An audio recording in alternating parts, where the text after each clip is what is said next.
and recording. Streaming. All right. This is apparently going to restream to my Twitch instead of yours, so... Well, I don't I check suggest updating Twitch that. anyways. It's true, we always ignore the Twitch chat. Poor Twitch. I hope nobody watches my Twitch. Oh, what the heck? Alright, just tell me if Oh, I man. freeze up again. Okay. Have we been live this whole time? No.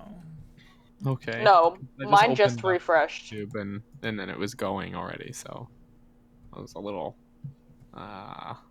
jarred, a little shocked about that. I like that there's a really good scene where I'm just like picking at my nose ring, but it looks like I'm picking my nose. Yeah, get them boogers. Stop picking your nose, jeez. I have one more solution to my weird light thing, and it's probably not going to fix anything, but it's worth a shot. Turn off the light. Stream in the dark. Yes. That's the answer. What's the answer? Stream in the dark. That's the answer. Yeah. Hello, Abigail. Hello, Rex. Hello, Retro. Hello, Fight Me. Hello, Retro. One Up Memes. Hello.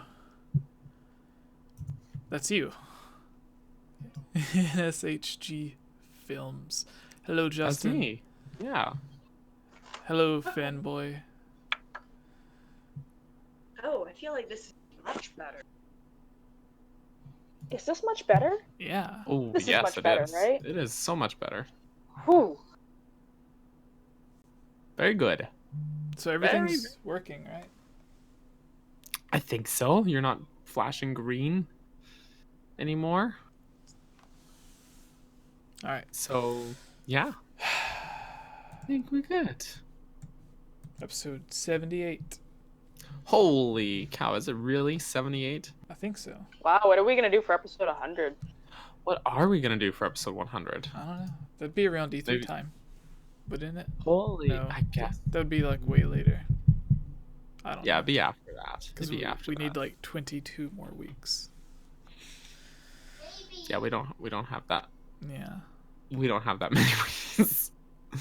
I got put on a shirt for Spawn Spawncast, Waves, I saw that. for his Yeah. 100 episodes. Like, what was it? Just all the guests and stuff that were. Yeah, I guess like all of the major people that he had returned. Mm-hmm. So that was cool. I like that yours doesn't necessarily look like you, but it has the Zelda hat, so that's what makes it look like Yeah. you. I Yeah, seen that, Totally. and I I didn't. said Zelda hat, I meant Link hat. I'm so sorry. Oh my No, goodness. like I seen that, and I didn't know if it was me. So I just asked, like, am I on this shirt? And then they like posted like a zoomed in image, and I'm like, that is me. I knew it. But I didn't want to be like, oh, I'm on the shirt, and they're like, no, that's the other guy that wears the green hat. Why would we put you on a shirt? We actually put Link on the shirt because It's Link. It's. All right, I think we're ready. Okay. Let's rumble. I do not want to do this. Do your stretches, guys. Okay. I'm gonna stretch my back because that's the Stretch my part that mouth. hurts me the Work most. out that mouth muscle, Daniel. Oh, we used to do that in theater, actually, though. We would, like, stretch our mouths. And then you gotta do a vocal warm-up. Kitty, And then we'd all yell, yeah, at each other. So, no, this is real. We did this, okay? I missed Maybe the theater sometimes. like Link, he's perpetually in like theater training, so like that's why he does all the That's why. It makes sense. Makes sense. DJ Danny, has anyone watched any good anime yet? Assuming that every anime that we've never. ever watched in our lives There's has a- not been good. There's a really No, good they're anime trash. I've been watching.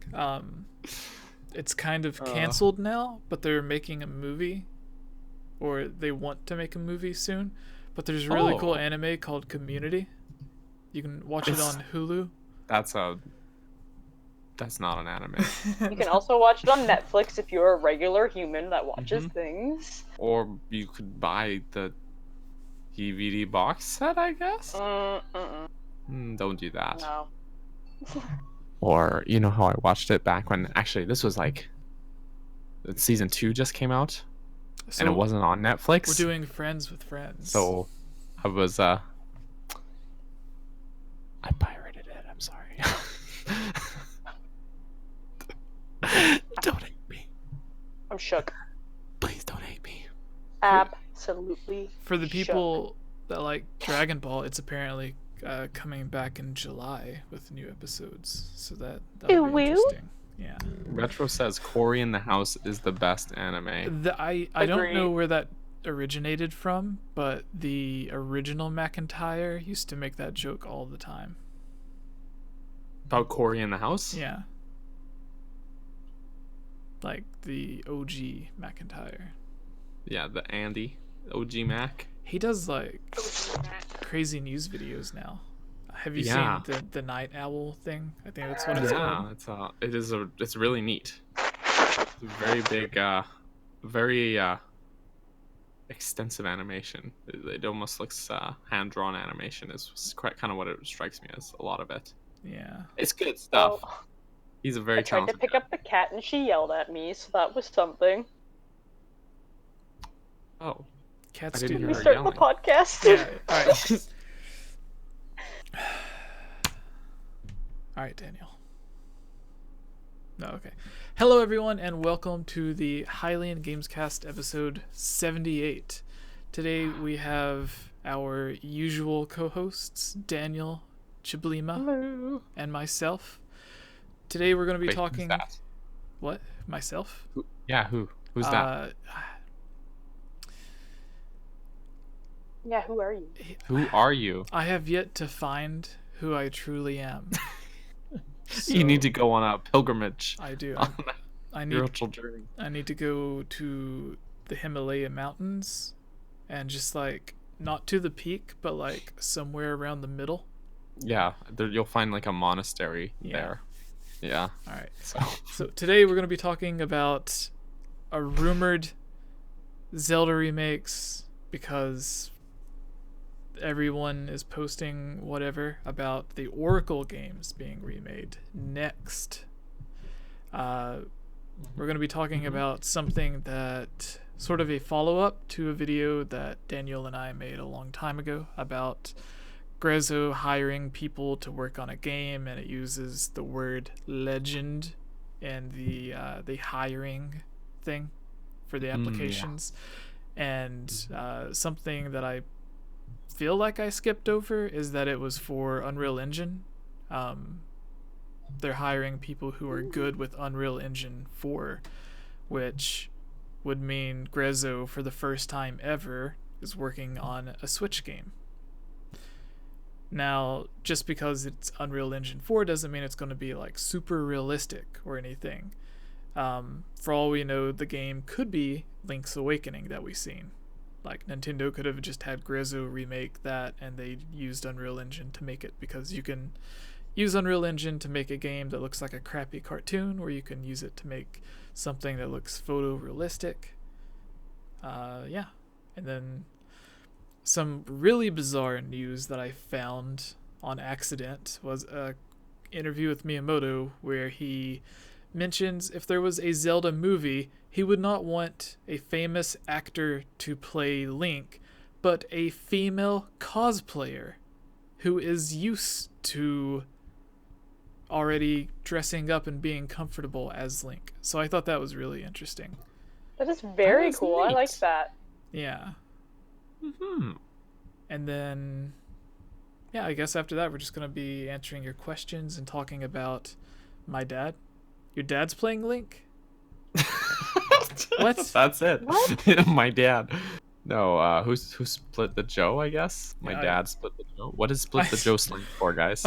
No, spilt the Joe. Built the Joe. Not split. It's supposed to be okay. spilt. Abigail Phew. spilled coffee. Okay. Cup of Joe. So- Now I understand. Yeah. Sorry, guys. I'm not very smart. So really quick, for the people in the chat asking if the remake is true, there is... So, It says rumor right beside that part of the yeah, news. eventually, the so- Oracle games will be remade. But whether... it's like a 99% chance they're not doing that now. But within the next 15 years, yeah, you're probably going to get the remake. So sometime you'll probably get it. But yeah, I guess. Did Daniel disappear? No, he's still there. Like he's got his. What did I do? I'm here. I'm here. He's got his swagger glasses. What have you done? No, you There we go. Oh my god. Wow. I dropped my phone. All right. You gonna be okay? You gonna make it? All right. So I guess It's we a can really rough couple hours. we can start with the Miyamoto story. So let me click on that. Or actually, Tubes, would you want to do this one since you thought it was interesting? Do you have your WAP? Do it. Do you have your WAP? What am I doing? The You have Miyamoto. Is it WAP? the female Link? Yeah, Miyamoto. because you sounded excited about that, or slightly excited. I don't know.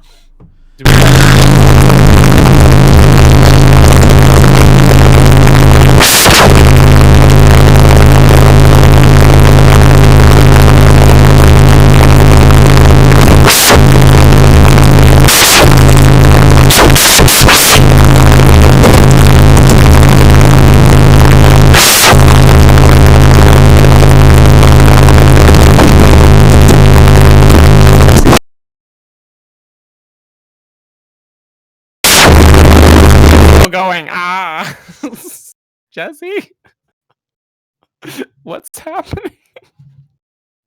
Hello, Kayla, you're muted. Is that her? Who is the source of this sound? Jesse. Hello. Hello? Are things okay now? Can I have my headphones in? Hello.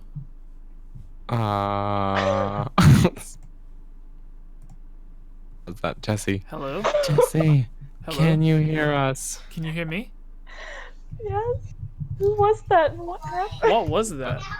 I don't know. Okay.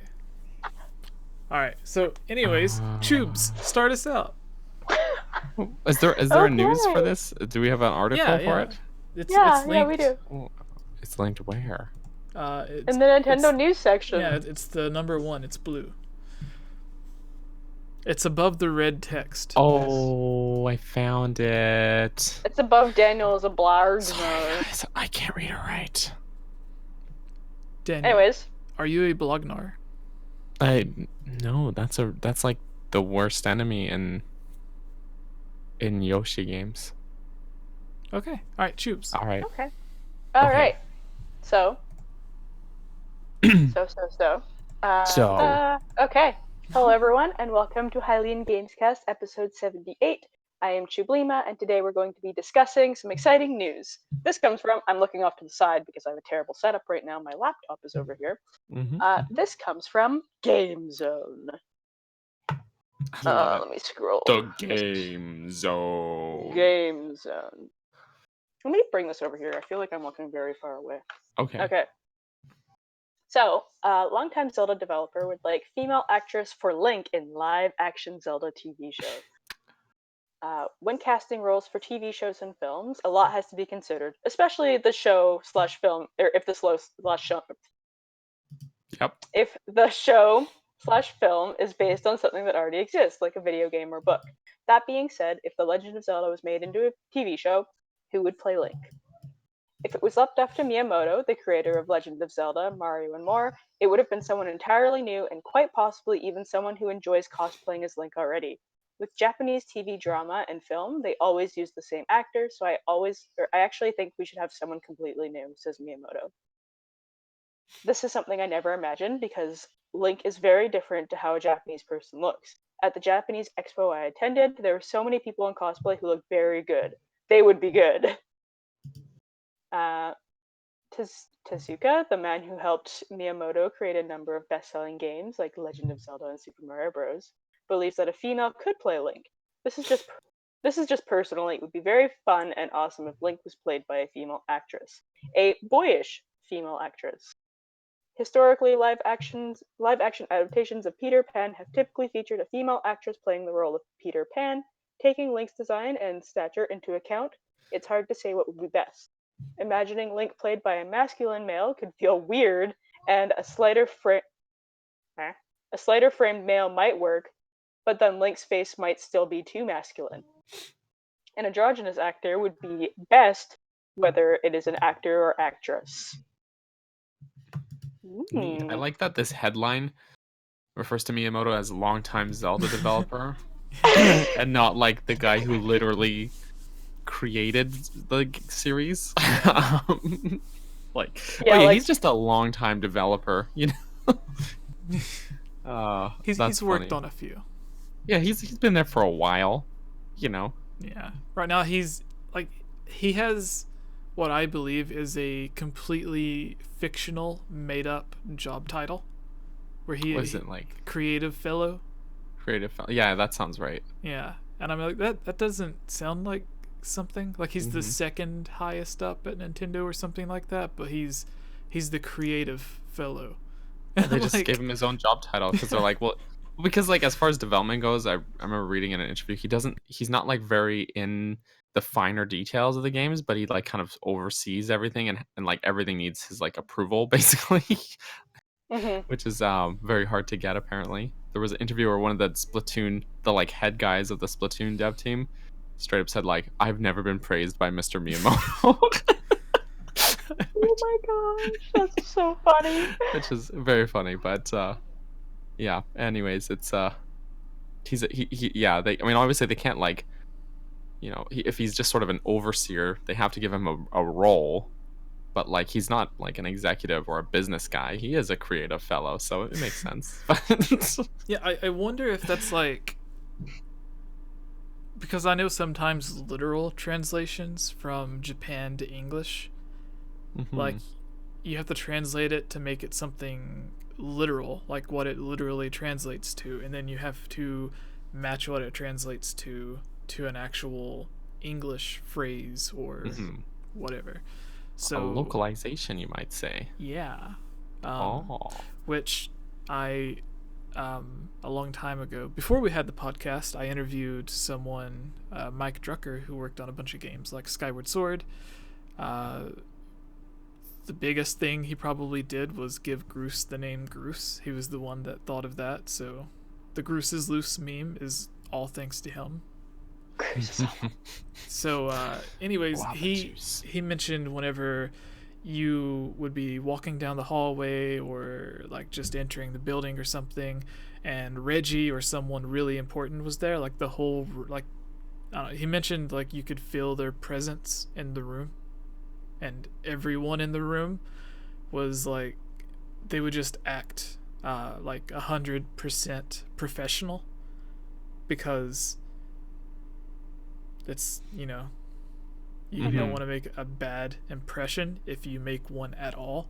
So, but he said like that everyone was really cool and stuff, but like there would be moments where Aonuma or someone, I guess, would just like come in the room to check things out or talk to whoever's in charge, and it's like, oh my gosh, that's the person that's like responsible for my childhood. Yeah. Yep, that creative fellow, that Yeah. longtime developer. But anyways, the creative fellow and the, I guess, the second most important person in charge of the Zelda series and Mario series, before Aonuma took over, they are completely for the idea of Link being portrayed by a female cosplayer. And I guess like if you don't, like if they would keep Link silent, like a lot of people want, that would be good, because as long as they're okay with facial expressions and stuff. And I know sometimes like part of the cosplay competitions is there's like a routine that you can make up and do and stuff. So like some people just cosplay and like dress up and go around and stuff, but then some people like they'll go on stage and actually compete in like almost like a talent show, but it's just like a routine that they do that's like 30 seconds or a couple of minutes or something, to where they'll play out a scene or they'll do something. If you've ever watched the TV show Heroes of Cosplay, it always does that, to where they go around to all the different cosplay competitions.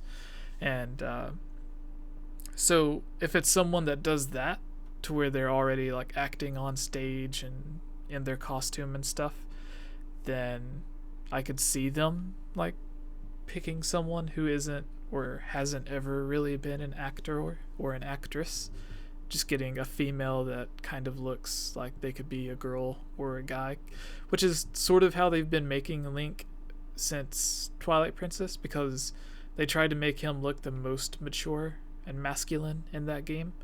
And in Skyward Sword, and now specifically Breath of the Wild, they said that they tried to make him androgynous or whatever, to where like a female playing could see like relate their self to him as well. And then they even joked around about it during the interviews, where like someone asked if it was a girl on the horse with the Guardian, and Miyamoto was like, well, we never actually said that was Link or that was a guy or whatever. I think that was Aonuma. Aonuma, sorry. Yeah. And yeah, so it's long-time Zelda developer. Yeah, another long-time Zelda developer since Ocarina of Time.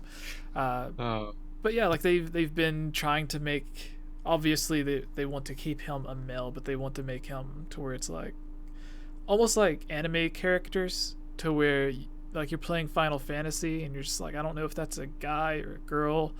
And then a lot of times in anime, the guys will have female voice actors as well, like Dragon Ball Z, for instance. Goku is portrayed by like a 60 or a 70-year-old female that is still like doing all those crazy intense screams and everything.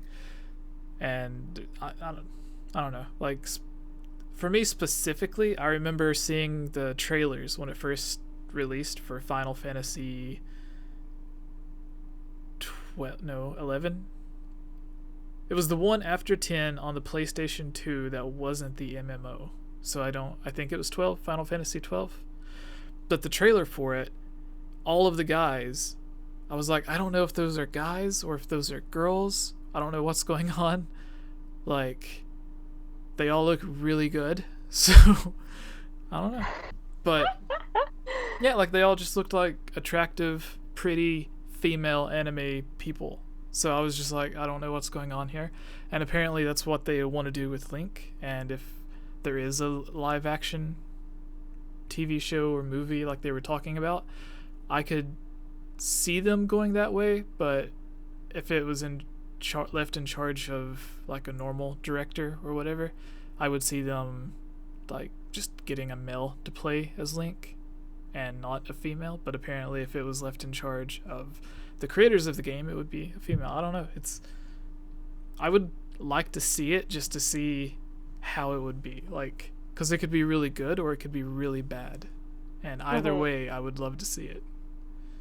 But I think for me, I think it's a really good idea, because a lot of the time I've like read manga or watched anime where I'm like, oh my gosh, this character is so cute, and then they do a live action and the actor that they choose for that person is just absolutely terrible and disgusting, and I don't like anything anything about them. Fullmetal Alchemist is a really good example of this. They did the live action. No. A million times no. So I feel like I have probably seen a lot of very strong cosplayers that do a version of Link that I'm like, this is very convincing. It looks very true to how Link actually looks. So I feel like they're going in the right way. And if you can, for the most part, like if there's anything that I've noticed, especially because like the one time that I went to an event in cosplay, you turn into an entirely different person when you're in a costume. I very much embodied Waluigi while I was out there. It was very, very strange to say, but it was like, people would come up and they'd be like, hey, can I get a picture? And me, like, normally, like, I don't like having my picture taken, but because I'm dressed as Waluigi, I'm like, heck yeah, photos. And then I met other Waluigi, and it was, like, the best experience of my life, and we were just, like, totally in tune with who Waluigi was. Very strange. He did much better than I did a bit, but... How often, if we were to have been with you at this convention, how often would we hear a wahaha? Is that a Korok sound? No, it's like the Yeah. the sound. I was like very confused because they didn't do that noise, No, but I got a lot of the Waluigi.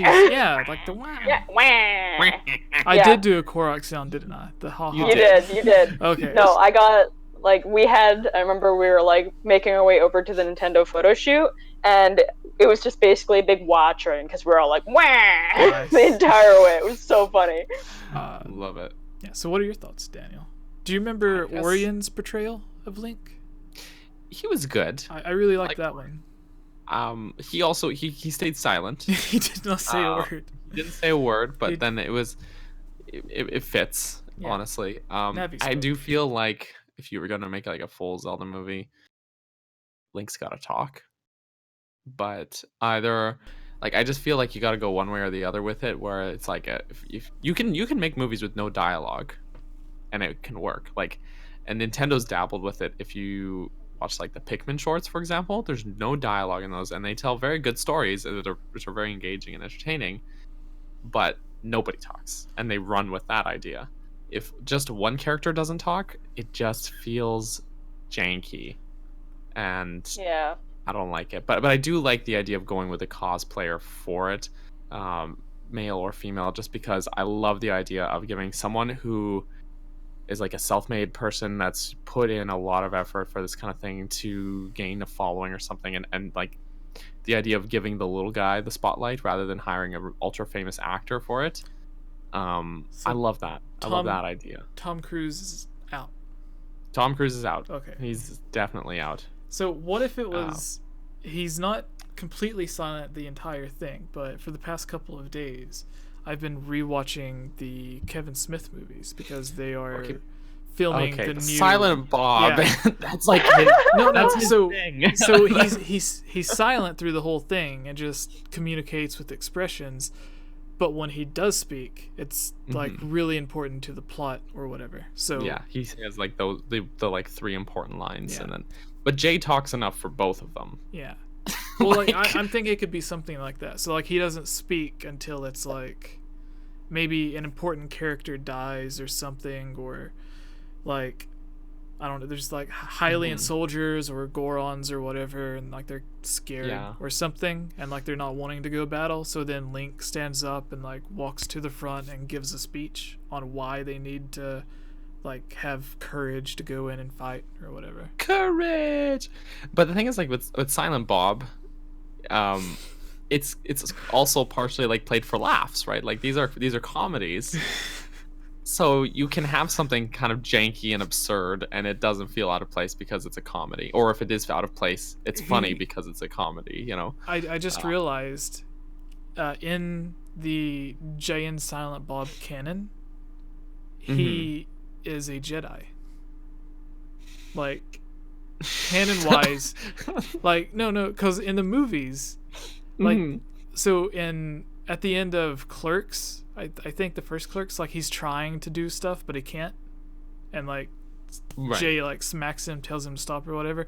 And in Mallrats, the one guy like kicks the thing and it makes the tape come up to his hand when he's trying to use his mind tricks for that. Right. So he thinks that it works. And then when he's actually like they're doing the Star Wars parody on Jay and Silent Bob Strikes Back, where he's like fighting against Mark Hamill dressed as I can't say the name. Yes, but something. These are not appropriate films, Yeah. by the way, for all the young people watching the stream. Don't go out watching these. They're very, very crude movies. Cover your ears, people.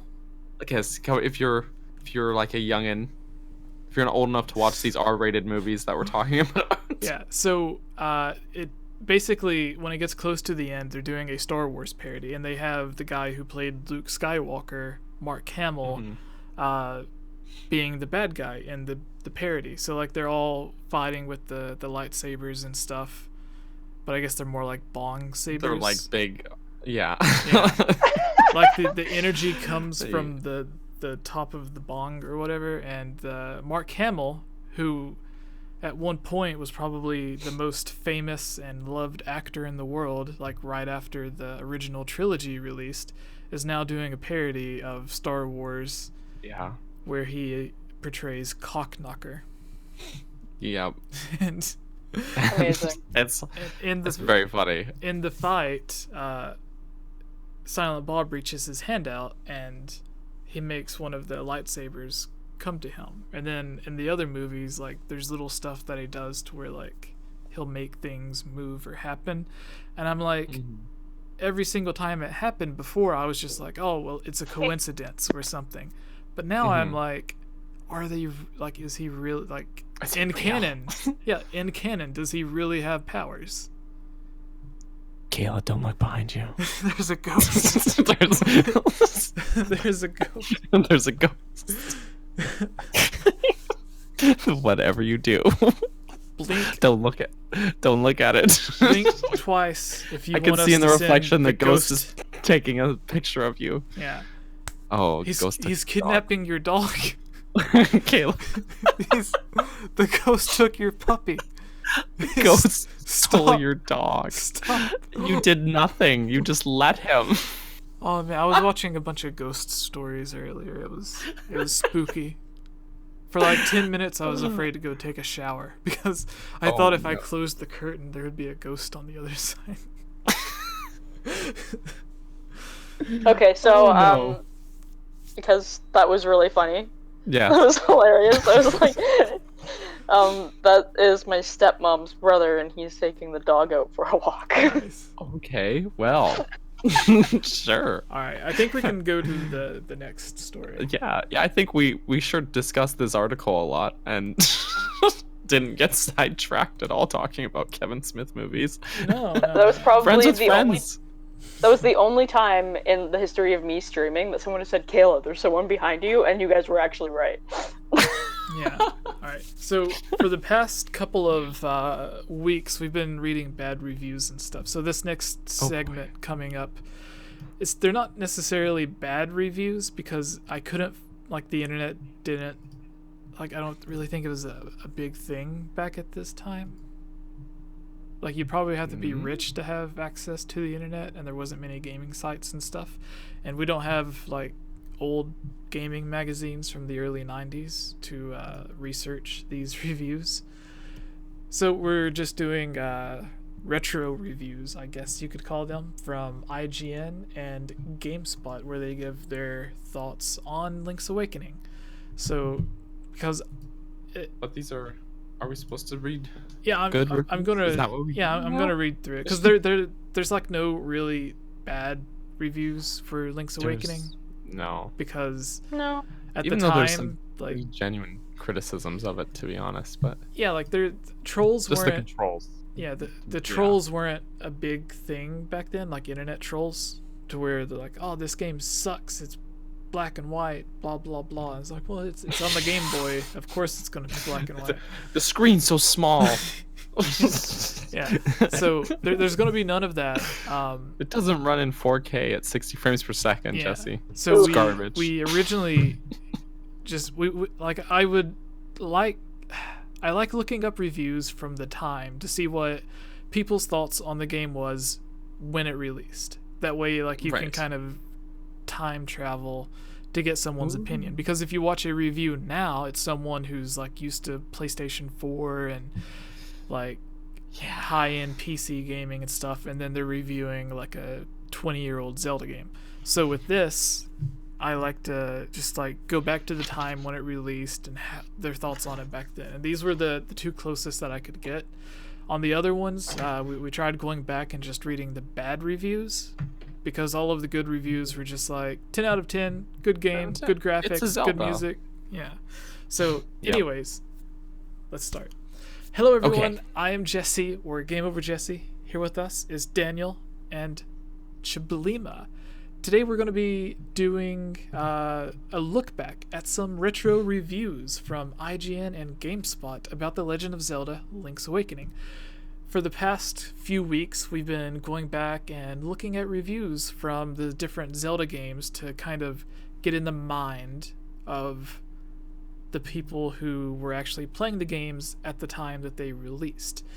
And specifically, we were looking at the bad reviews to see legitimately what kind of criticisms people had, or if it was just them being stupid and saying the game sucked because it didn't run at 4K and 60 FPS, as Daniel explained earlier, although some Zelda games do run at 60 frames.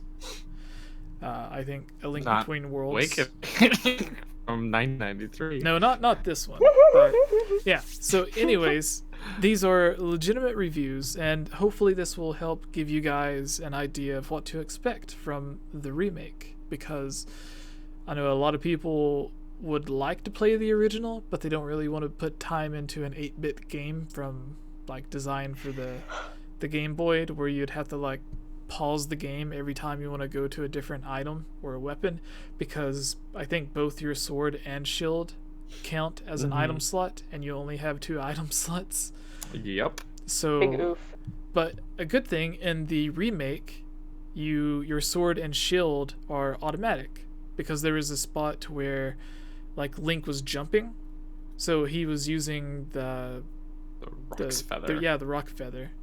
Yeah. And he had his sword and shield out while he did that. So already there's a lot of improvements to the game, because if you have your sword and shield automatically and then you get other buttons for your other items, that instantly improves the game. But anyways, I mean, Switch has enough buttons. Yeah. So. Yeah, even on the 3DS, they added like the touchscreen buttons. Like you could have 1 and 2, I think, as the buttons. And your instrument was like always mapped to your button in the remakes. Yeah, so they gave you buttons that weren't even on the 3DS. Yes. But anyways, this review comes from Adam Cleveland of IGN. It says, one of the first Game Boy Color titles was a revamp of the existing RPG. What has changed? So this is a review for Link's Awakening DX, written in 1999. So presumably around the time that it released. I don't remember the exact year, but this would have been this article would have been written between Ocarina of Time releasing and Majora's Mask releasing, so right between those. He says, Legend of Zelda. No other name in video game history can grab and shake your attention with such vigor. At first I thought that said vulgar, and I was thinking, what's vulgar about Zelda? Anyways, ever since Link's first adventure in the mid-80s, the series has gained immense popularity, and rightfully so, because the ingenious mind of one Shigeru Miyamoto, we've been able to journey through the land of Hyrule and beyond on several monumental occasions, and the experience found within each one has left a high watermark for other creators to look up to. Since its first arrival on the original Game Boy years ago, Legend of Zelda Link's Awakening proved that Nintendo's handheld system can have the same walloping punch as its own 16-bit funhouse, and with entertainment and tastes. I got confused. And with entertainment in extreme doses, it's not amazing to see why either. Is that a typo on their part? It's not amazing to see why? That doesn't make sense, does it? Yeah, that makes no sense. That's not a sentence. It's not a it's no surprise. That's not a sentence. Right? Not amazing to see why. That's like the sentence would need to be it's no surprise to see why, right? Yeah. This is janky. Yeah. Maybe Look at you, spell checking IGN. Come on, IGN. I thought Come you in held with yourself that up to the grammar. standard. At least this one presumably wasn't a stolen review, so Oh. yeah. Yeah. It makes it worse because I was on some podcasts with that guy. But apparently he's So doing better now, so I hope he's learned from that though. So yeah. I mean, that's the biggest thing. I'm sure he can grow as a creator, you know. But But that's continuing, like months ago. IGN says, no matter where your tastes lie in gaming, you can't go wrong with one of the most ultimate titles in a new DX edition, with plenty of extras for those of us with a Game Boy Color. The hours of fun just keeps going. So features: fully colorized version of the 1993 classic, 3 battery-backed save slots. Is that... I guess that would be a feature. Yeah, 3 save slots. Includes new GBC only dungeon. That would be the color dungeon. And depending on when you beat it, you can choose between two things. Like one makes you stronger and one makes you have a higher defense. I hope you'll be able to somehow get both of them in the Switch version. Like maybe they'll add in a second new dungeon and then you can get one of the things from each of them. Game Boy printer support for Game Boy and Game Boy Color. So although this was a DX version, you could still play it on the normal Game Boy, I presume. Although there is but one mode in Link's Awakening, DX, there's certainly not a shortage of places to go, people to meet, or things to do. Oh no, there's a much different tune-in to be sung the second after you wrap your thumbs around the buttons of your Game Boy with this sucker in the slot. The moment you enter the solitary island of Koholint. How do you guys pronounce it? Koholint? Koholint? Koholint. Like lint. Yeah. Like, we did some laundry, I got lint. Yeah. Koholint. You'll come to grips with just how humongous this portable adventure really is. I think it's the smallest map, actually. But it's up to that point, yeah. It's big for a Game Boy game. Big for Game Boy, yeah. Because they also fit all of the dungeons on there too, and that. Anyways, and with dozens of characters and places to interact with, Zelda DX has a lot to boast. A long, short. This is longer than I thought. Calling it Zelda DX, it kind of was very long. I can't believe you even started reading the entire thing. Well, like, so the original plan was to like get 3 or 4 of these and just read like the bottom thing, but I only found 2 that were actually good. So, but the last 2. As for the other extras in the 4th Legend of Zelda, there are several. The most noticeable of the bunch would have to be the Game Boy printer compatibility, which is certainly an interesting addition. During many parts of the adventure, which aren't always easy to discover, your picture will be taken and stored in the Koholint Photoshop, where you can drop by whenever you wish to view your picture collection. This would have been a cool feature for Miiverse, if they still had that. And if you gotten the compatible printer, you can make stickers from whatever photographs have been taken. The true challenge of this, however, is to find all the places where you get your pictures taken. If you can find every single last one of them without aid from a player's guide, you'll be a true Zelda master indeed. So you basically turn into Luke. The verdict. If that's not enough to set your mind on gaming fire, then you seriously need a reality check, because The Legend of Zelda Link's Awakening has never been anything but one of the top video games of all time, and its latest enhanced version is nothing short of perfect. Before years to come, and then some, it will continue to remain one of my all-time favorite adventures, and unless someone puts a couple of gun barrels to my head, my opinion won't be swayed. Whoa, got a little dark there. Wow. That's a little... That was pretty wild. If you don't already own Zelda DX, there's no reason for this point on that you shouldn't. So hop in your car and step on the gas, because the best Game Boy game of all time has been for sale. I guess they mean been on sale. Been for... No, either works, I don't know. For quite some time, and you're missing out on the oceans of fun. So they end it with a pun. Interesting. It seems like the picture thing they added to this was a precursor to the pictures that you have to take in Wind Waker. And then you can even take the pictures in Breath of the Wild. True. Yeah. True. So Daniel, would you like to go to the GameSpot article and just read off the top one and then the bottom 2 paragraphs?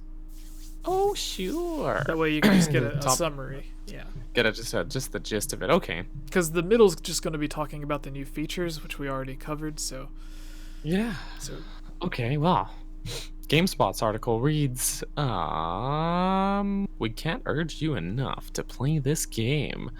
This is by Cameron Diaz. He wrote this on January 28th, 2000, which is actually a little late. Yeah. But still, as any good Nintendo player well knows... Oh, again with the sentences, guys. You need to proofread.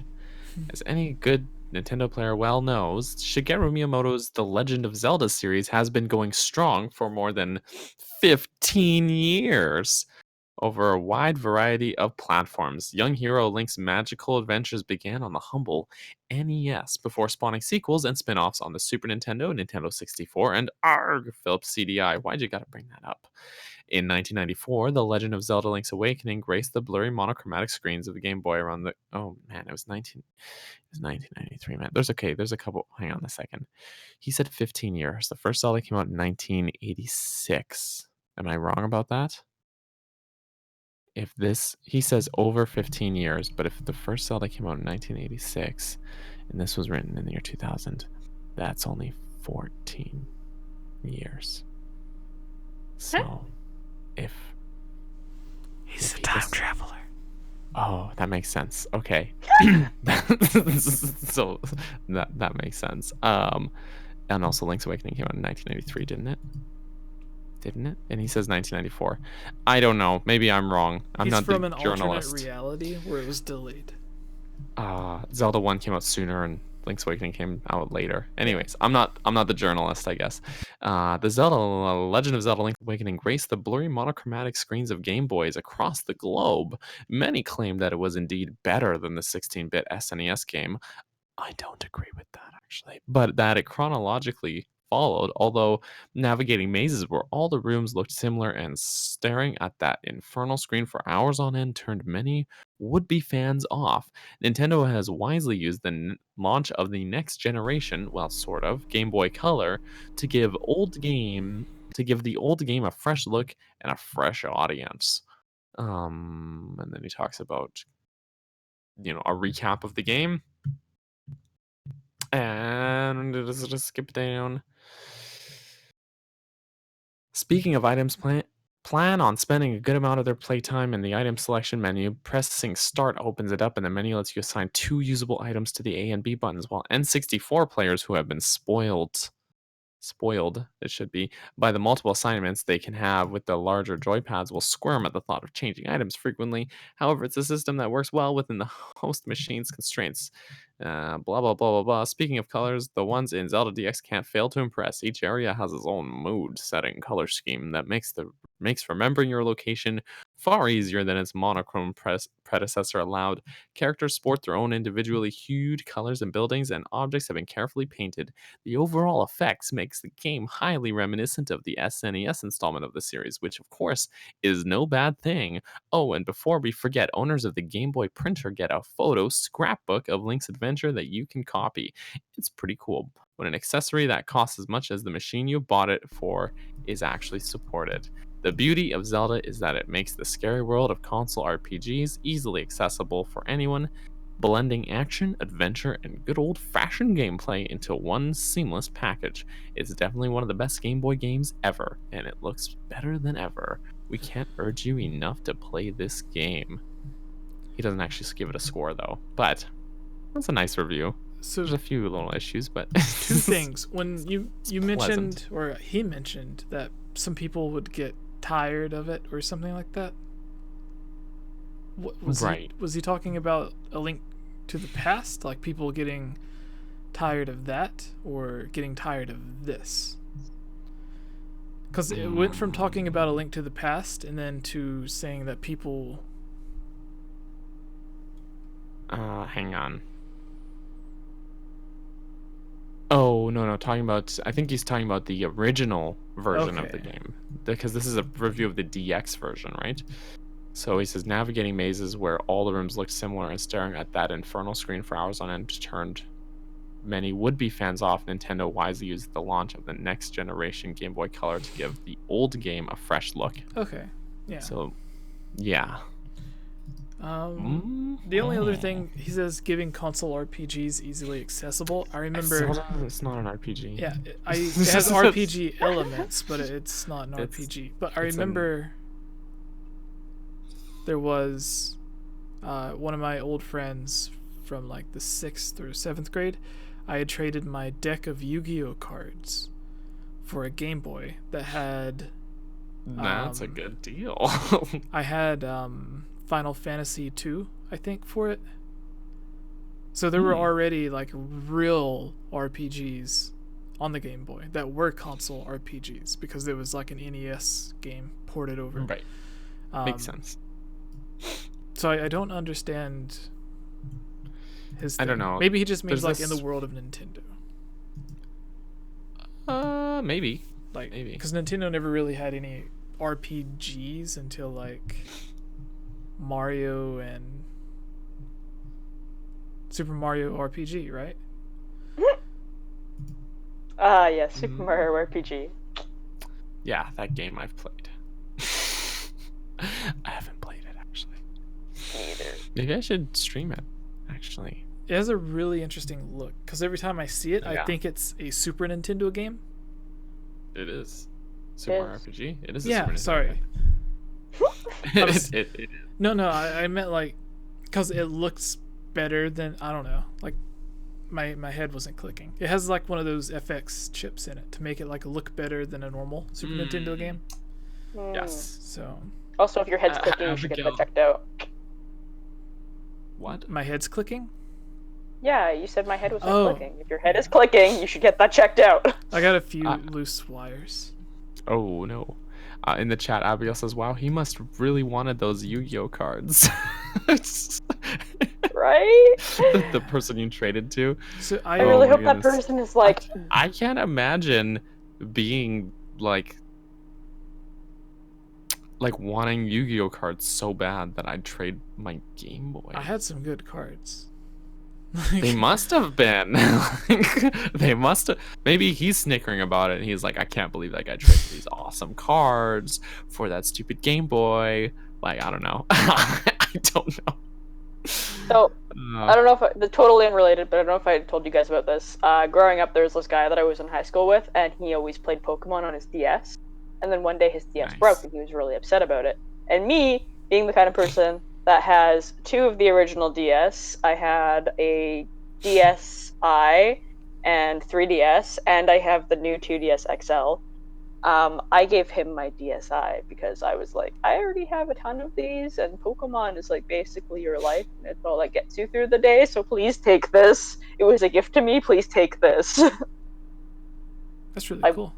Wow. didn't trade it for anything, but I was figured I would never use it That ever was so again nice in of my life. you. Good girl choose. Yeah. Make it a meme, people. Present from a ex-boyfriend. Gave it away to someone else. Nice. Recycling. Yeah. All right. Yeah, so Daniel and I, we've already talked about Link's Awakening quite a bit on some of the last couple of podcasts because it was just us two. But I don't think you've been able to give like your full thoughts on Link's Awakening, have you, Tubes? I think I was part of a podcast after the announcement for it, Yeah. but that was a while ago. So what it like just to quickly update, what are your thoughts? Like after these reviews and everything and what you've seen, like are you excited for it? Oh Tell us yeah, then. absolutely. Those reviews are great, and I think that they really highlight like a lot of the really amazing things about the game without actually really telling you too much about it, and really amps it up for people to be like, hey, that's cool. Maybe this is a game that I should consider playing. I haven't actually played it in a really long time. I think I actually had it on my DS somehow. So I played it through there, and that was a lot of fun. And I'm very excited to just see like the new style of the game. Like I'm very excited about that. That was the big thing, was like seeing all of the hate about it on Twitter. I was very confused, and I felt like it was very misplaced. And I think that the style suits it 100%. I am so excited to relive literally all of those past memories again and have this new game come out for a younger generation to enjoy it the same way that I did. Now, do you think in any way that there might be some form of multiplayer added to it? Since like there was that big interview with the president where they said they were going to be like a big push with multiplayer. Like, because every time I look at Link's Awakening, I understand that the original Game Boy just had like a tiny screen, so you didn't get that much area outside of Link. And on the Switch, like, you can basically play it on a huge TV or in handheld mode. So there's obviously going to be a lot more space with Link. But even like in the new Pokemon Let's Go games, like it's not online multiplayer, but you can have like 2 characters running around on the screen, and it keeps track of both of them. And when I look at this, I keep thinking like there's enough room there to where you could add another Link, and I want But Nintendo the thing to is, do that. But if you made it multiplayer, it would be very hard to manage because it would be a lot like in Let's Go Pikachu and Let's Go Eevee. That second person, they will throw Pokeballs and they will do their thing, but they essentially don't do anything. The only time that having them is actually a benefit to you is if you're in battle, because then you get to use 2 Pokemon instead of 1, which is super OP and breaks the game. And you'll see a lot of people that are playing the game actually do 2-player on their own just to help grind through things a lot faster. interesting. So that being said, like the way that they did it with Let's Go Pikachu and Let's Go Eevee, I see that really as a, like, maybe you want to enjoy video games and you have like a younger child, you pass a Joy-Con to them and they're excited because they get to be part of the action and they get to be part of the game without actually influencing the way that you're enjoying the game. And I think that's probably like a really big part of it, because I don't see that Link's Awakening would be suited at all for a multiplayer game. Like, there's nothing there. Basically, the other person would follow you around while you go ahead and do your thing. If I played it with literally anyone else other than you two, I would probably beat the entire game with them basically tailing along.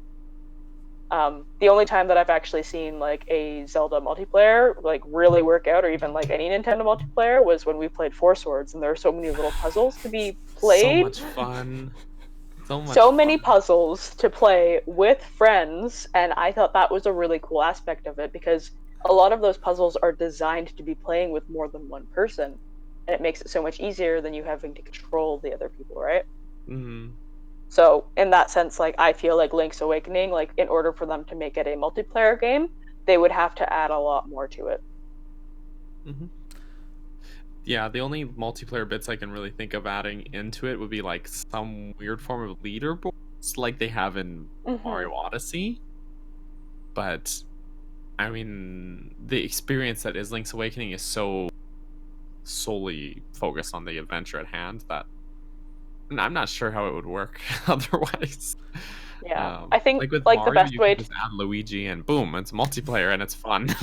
yeah, exactly. Did you see on there's a Super Mario Maker 2 leak where Mario Maker 2, I don't know what it is. Right. Yeah. But there was right the first time. a leak where a magazine had a promotional image or whatever, and it had Luigi as the character that you're playing as. Oh, neat. But it makes sense because in the logo for the reveal for it, in the first game, you know how it has Mario in his little builder's outfit. When they revealed it, they showed Mario with Luigi also in his builder outfit. Oh, cool. So it totally makes sense. Yeah. Maybe But that could be neat multiplayer. leak. Maybe. Like make 2-player levels like in New Super Mario Bros. Yeah. Mm-hmm. That'd be cool. Yeah. I think we can move on to the next one, right? Yes. All right, We didn't get sidetracked at all. Hello, everyone. I am Jesse, or Game Over Jesse. Here with us is Chiblima and Daniel. So we've covered this in the past. The headline says, Studio behind Zelda remakes, hiring Unreal Engine 4 programmers for new legend, in quotes, game.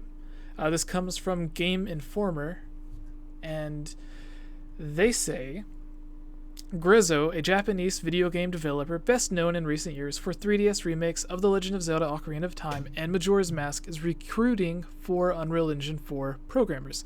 The website, when translated to English, describes hiring for a new project by asking, would you like to make a Legend Together 2? The 2, in quotes, at the end is because they presented the same line when recreating Majora's Mask 3D, though it was not known that was the project at the time. The natural inclination is to assume this will be a new Zelda project for the Switch, but that's not necessarily the case. Grezzo's founder, Koichi Ishii, is also the director of Secret of Mana and Legend of Mana when he was with Squaresoft, also known as the Seiken Densetsu series in Japan. I completely messed that up, which also uses the same legend titling. It is possible Grezzo is getting re-involved with the Mana series again, especially as it seems the studio's latest game, the Nintendo published Ever Oasis on the 3DS, did not light up the charts. Meanwhile, Square Enix appears to be getting behind the Mana series again. It remains to be seen what the studio will be developing, but hopefully we will see it soon. Our take: a new Zelda remake would be great, but there's not really anything they could remake. There's tons of stuff they could remake. Wind Waker and Twilight Princess got HD updates, while Skyward Sword has not. On the other hand, a UE4, Unreal Engine 4 remake of that seems excessive. Mana seems like a much better bet, but it could be a total curveball too. So, in this, they said that they used that same line when they were hiring people to work on Majora's Mask. Would you like to make a legend together? When people think of Unreal Engine 4 and Zelda now, they mostly think of all of the fan-made Zelda projects. And it always irritates me when someone thinks that, like, whenever they say, oh, Nintendo needs to make Zelda in Unreal Engine 4 and it'll be amazing. And in my head, I'm thinking, well, if you took Skyward Sword and converted everything to the Unreal Engine 4, like, it would just look the same because you're using the same textures and the same lighting and the same models and everything. The reason those Unreal Engine 4 Zelda fan-made games or projects look so great is because 90% of them are just getting the game model from Hyrule Warriors and importing it to Unreal Engine. So it's the same character models from the games that aren't even in Unreal Engine 4. Some of them even take the Ocarina of Time 3D model and put it in. And like, you can make a game that looks ultra realistic or whatever, like Batman Arkham Knight or whatever, or you can make a game that looks just like SpongeBob. Like, Unreal Engine 4 doesn't mean the game's going to look amazing. It just means, like, that's just the engine that you are using. So we're falling. The two things that I'm thinking of is, one, they are, like, they could be working on another Zelda game with the Unreal Engine, which would kind of make sense. I remember Nintendo said they were talking to, or no, Square Enix said they were talking to Nintendo, and they were just chatting. Yeah. So I forgot. Yeah, so they were talking to Nintendo and they were talking with Epic, and they were trying to, like, figure out a way specifically for this time to get Unreal Engine 4 working as best as they could on the Nintendo Switch for a Final Fantasy 15 port, because they were trying to just, like, take everything from the Crystallis engine or whatever it is that Final Fantasy 15 was made in and just, like, move it over to Unreal Engine 4, but they were having issues.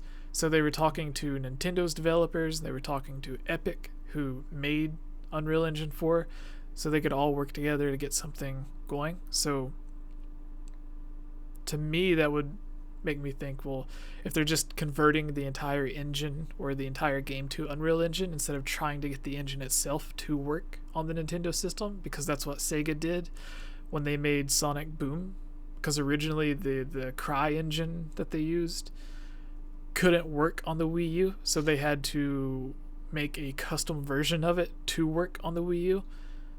But with Unreal Engine, it runs really good on the Switch no matter what, because there's, like, just specific versions that they use for it.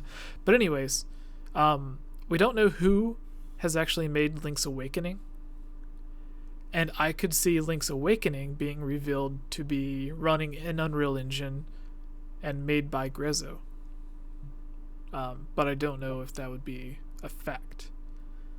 But what do you guys think about this? Because Daniel and I, we covered this a long time ago in a few videos. One of the most popular videos, actually, where like the new Zelda in 2018, 19, and 20, I think.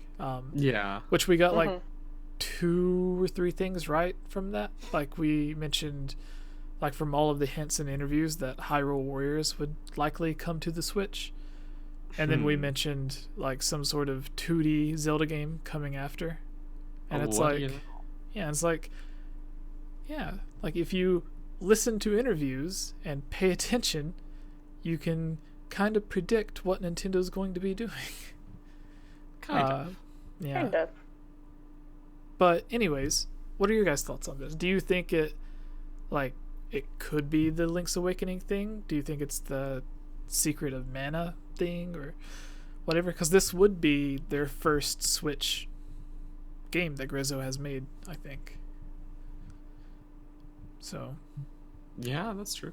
I don't know. It's it makes sense that if this is what it worked out to be. I mean, usually, like, we haven't seen what they're working on right now, I don't think. Mm-hmm. And they didn't say who is working on Link's Awakening right now. And yeah, I wouldn't be too surprised. It wouldn't, if it were running an Unreal Engine, like, that would be a really easy choice for them to be able to make the game quick and make it look good without having to like rebuild a new engine or something for it, because like the engine's already done. They don't need a really physics intensive engine like Breath of the Wilds. Mm-hmm. So it makes sense that they could use that and get the game constructed nice and easily, yeah, but that's all I got. Just, it seems like it makes sense. So, yeah. So really quick, at their Wikipedia page, because they're kind of new, they began in 2010. They've made 1, 2, 3, 4, 5, 6, 7, 8, 9. They made 10 games. And only 2 of those games were created by someone other than Nintendo. Created by Fururu, I guess that's how you pronounce it. And that was The Alliance Alive and The Legend of Legacy. That's weird, they have The Legend of Zelda and The Legend of Legacy. I want to check that out. But anyways, all of their games were either for the WiiWare or DSware, which is just like games that they probably worked on for like a couple of weeks and then put it out there, because all of the WiiWare games were just like horrible to me. But the DSiWare game that they had was the remake or the update for the Four Swords Anniversary Edition. But the rest of their games were all for the 3DS. And out of all 10 of their games, again, only 2 of them were not made by Nintendo, and most of them is Zelda. So they recently released the Luigi's Mansion on the 3DS a few months ago. And this ad was made long before that game was even announced. So Luigi's Mansion is not the game that's running on Unreal Engine, because if it was, it would be on the Switch, not the Nintendo 3DS, because the 3DS I don't think it could handle that.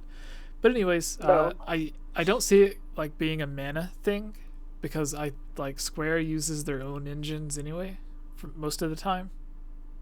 Right. But yeah, like all of their, it seems like they have some sort of contract with Nintendo or something, because almost all of their games are just Nintendo games aside from 2 of them. So yeah, which makes sense that those are the ones that are of their games that are probably doing the best, or they're like Zelda and stuff, right? So even if they don't, it's probably what they want to keep working on. So it's making them money. Isn't the Yoshi game running on Unreal Engine? Is it? Or was it I don't Kirby? Know. I don't know, actually. Yeah. Anyways, I thought that was interesting, because a lot of people have been, like, you see on Twitter all the time, people are like, Nintendo should make Zelda in Unreal Engine. And from this, it's like, well, it looks like that's what they're doing.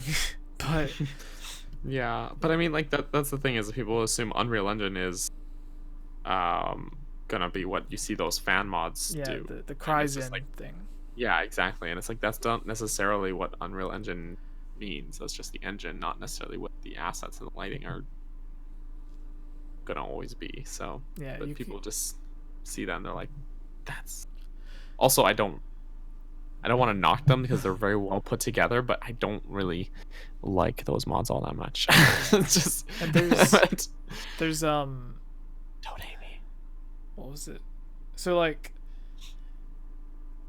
from Ocarina of Time, really from Mario 64 until Skyward Sword, Nintendo had used the same engine for Zelda and other games like Star Fox and some of the Mario games and stuff. But like they modded the Mario engine to make Ocarina of Time and then Majora's Mask, and then they heavily improved it for Wind Waker, and then they customized it even more for Twilight Princess, and then they did it again for Skyward Sword. So like technically from the Nintendo 64 to the GameCube, the engine improved so much you could call it a new engine, but it was basically the same like foundation, I believe, that it was all built on. So like that's just the easiest example I can give is like if you look at Wind Waker and Twilight Princess, like they're complete opposites, but they both use the exact same engine. But a lot of people don't understand that. But anyways, I think we can do a last news story, and then we can get to the thing, and then we'll quickly answer questions. Yes. Okay, so for this one, guys, you probably won't see us all full camera, but I had message. No, wait, I have my phone. Aha. Aha! Wahaha! Can you imagine Waluigi making that noise? Wahaha! And then he gives you a poop? Like a Korok? Yeah. Okay, I watched the craziest video on Twitter the other day about how someone basically like belly bounced off of a Hinox into Zora's domain to get a Korok at the very top. Blew my mind. They were moving so fast they basically broke the game because it was trying to load textures so fast. Yeah, I saw that. It was insane. The game couldn't keep up with how fast they were going. I need to look that up. It is intense. So good. I should have tagged you in it. It was just... Alright. Yeah. I didn't even know there was a Korok up there. Anyways. Oh, you didn't? Nope. I just climb everything, so I found that one. That's what Miyamoto did. Yeah, I'm basically Miyamoto. Yeah, like they said for like the entire day he never left. Like he didn't get past the first couple of shrines because, like, you can climb a tree and you'll find a Korok or an apple or something. So he was just climbing around collecting everything that he could. And I'm like, well, just climbing trees for hours. Yeah. So the reason for that is, one, I think it was just probably fun to do. And two, he was honestly probably like bug testing and stuff to be like, okay, if I climb this tree, will it make me like clip out of bounds or something like that? So I can imagine that's why he was like being very, maybe. I don't know what the word is, but anyways, we can start. She's gone. She left. Yeah. Right. I'm still here in spirit. Hello, everyone. Good. She's back. I am Jesse, or Game Over Jesse. Here with us is Daniel, and just getting back is Chablima. So this is, I don't know the best way to go about this. I didn't know a organized way to do this, but basically a few days ago, or about a week ago, I guess by the time this video goes up, there was a Zelda mod going around that was 4K 60 frames per second, and it's like no cell shading or anything like that, blah blah blah, just like using a bunch of mods. A bunch of websites and everything posted it, and they gave credit to someone who had absolutely nothing to do with actually doing any of the mods. He was just someone showing it off, and everyone reported on his video. They credited the YouTube channel rather than the modders themselves, basically. Yeah. And it got a bunch of the modders upset, so I was contacted by Melons, or Melon Speedrun, who we've had on before. He Great dude. is Very good Smash player. Yeah, he's a very well-known modder, not just for Zelda but Mario, everything. They're currently working on the online multiplayer version of Ocarina of Time. He's also just a really cool dude. Yeah.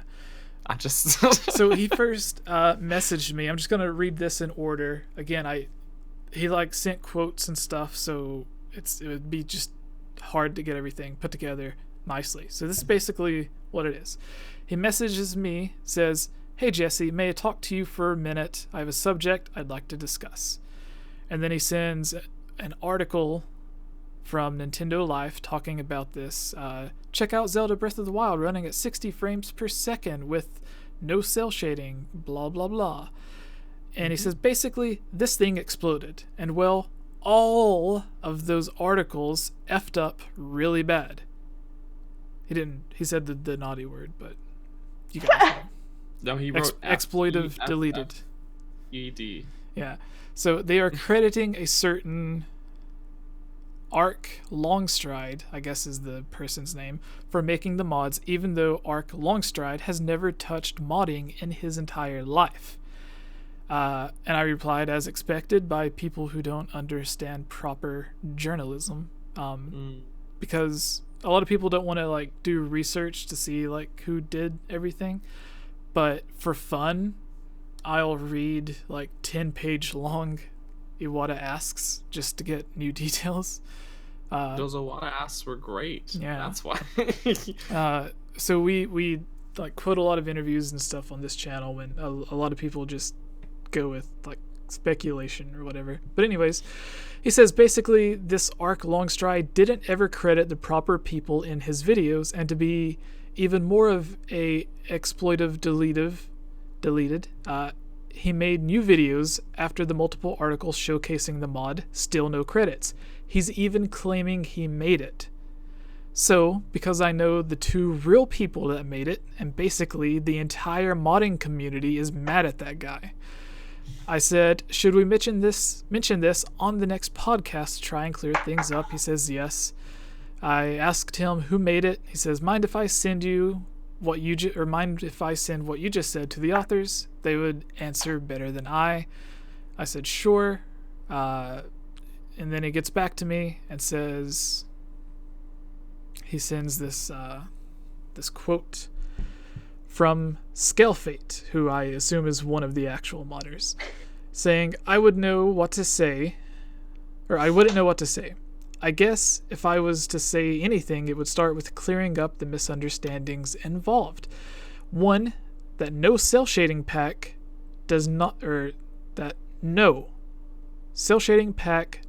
make the whole world dark and make the sky look unnatural. 2, 60 FPS pack is a different mod, which is the original work of Zalfinos, I hope I pronounced that right, with helpers such as Epigram X and Crementive.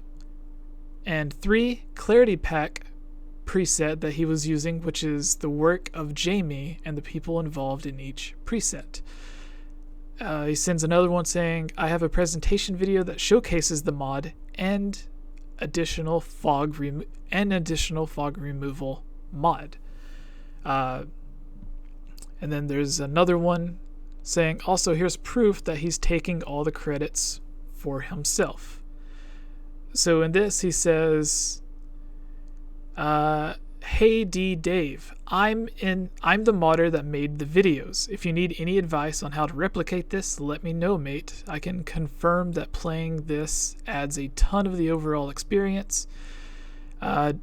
Dave replied to the comment saying, hey dude, so amazing you were able to do that. It really blew my mind. And then there's just a text chain after that. So basically he didn't make these. He's getting basically his 15 minutes of fame from everyone talking about the articles, and he tried capitalizing on it, making more videos and taking claim for all of it. And so the people that I read off those usernames are the ones who were actually behind the mod. And in the description below on the edited version of this video, we will have links to the people who actually made the mod. So personally, I kind of like the cell shading and stuff. Some people says it makes it look more like Twilight Princess. I think there's an area on the map that you can go to that's on the bridge where you can like get in the crack and it takes away the cell shading.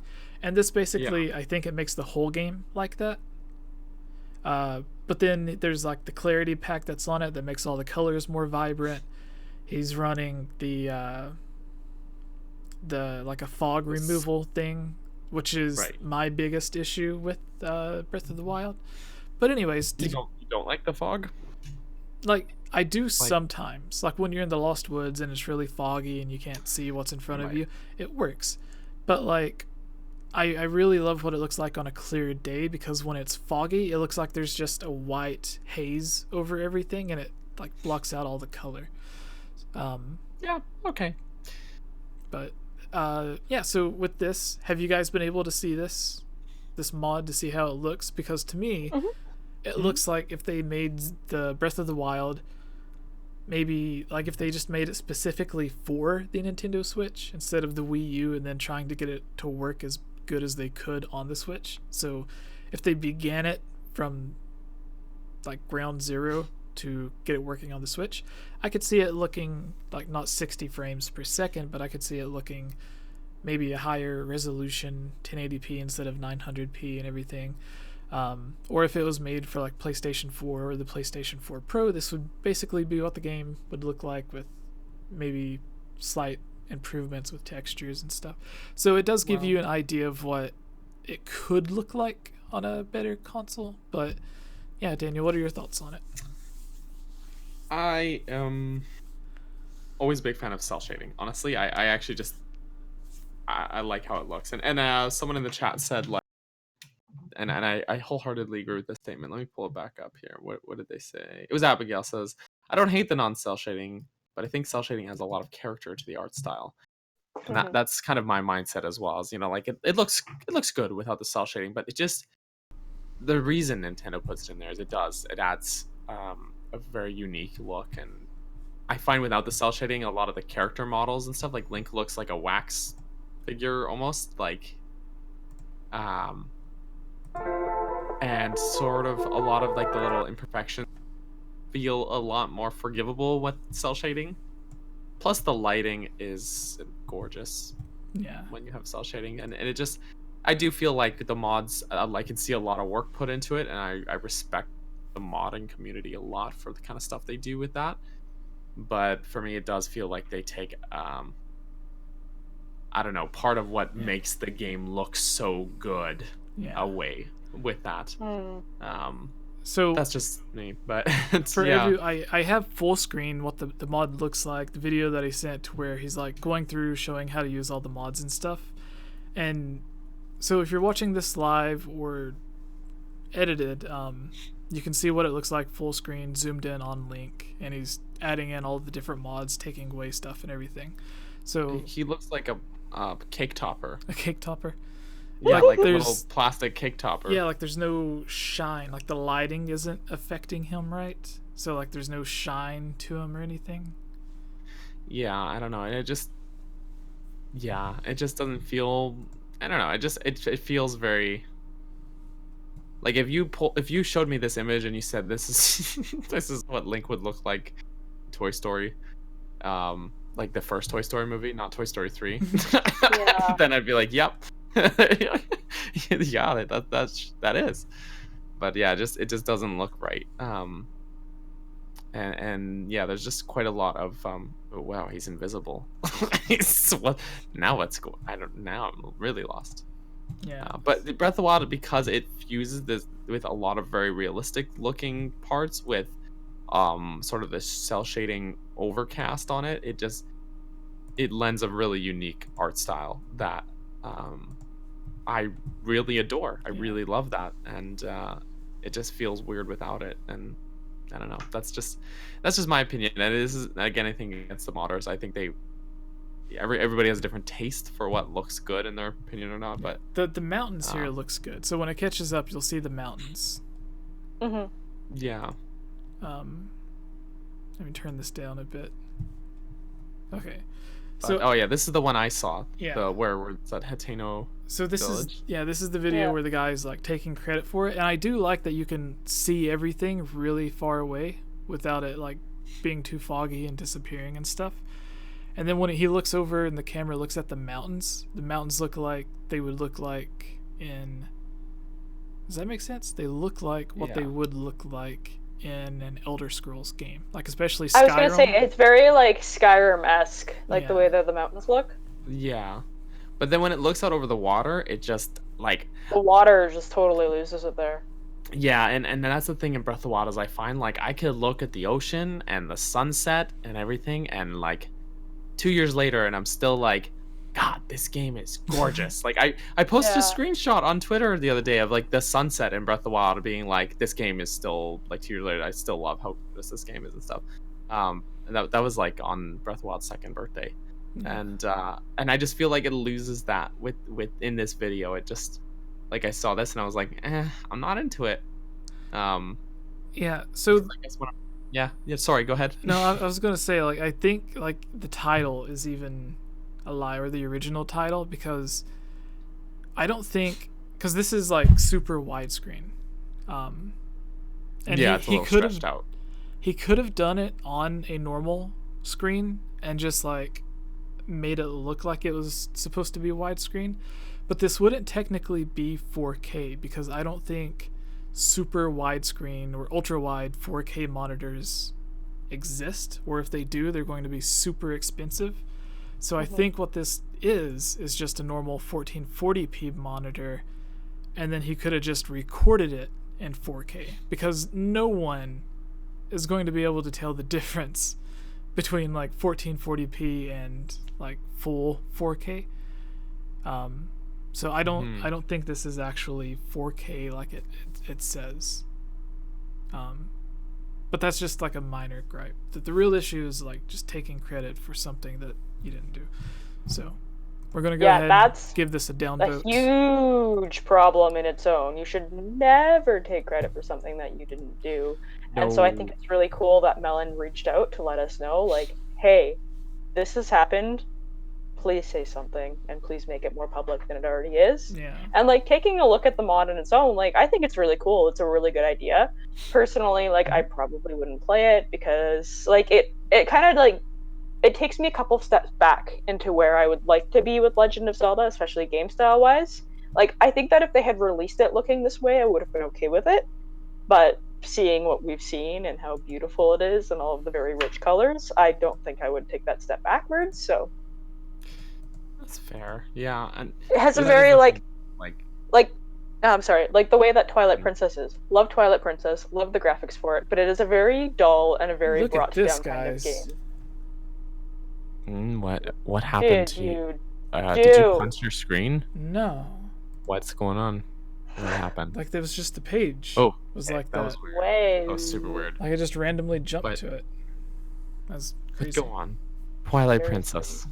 But yeah, like Twilight Princess is like it has a very dark tone to it. Like especially like the color palette of the game. It's not very bright, it's not very lively.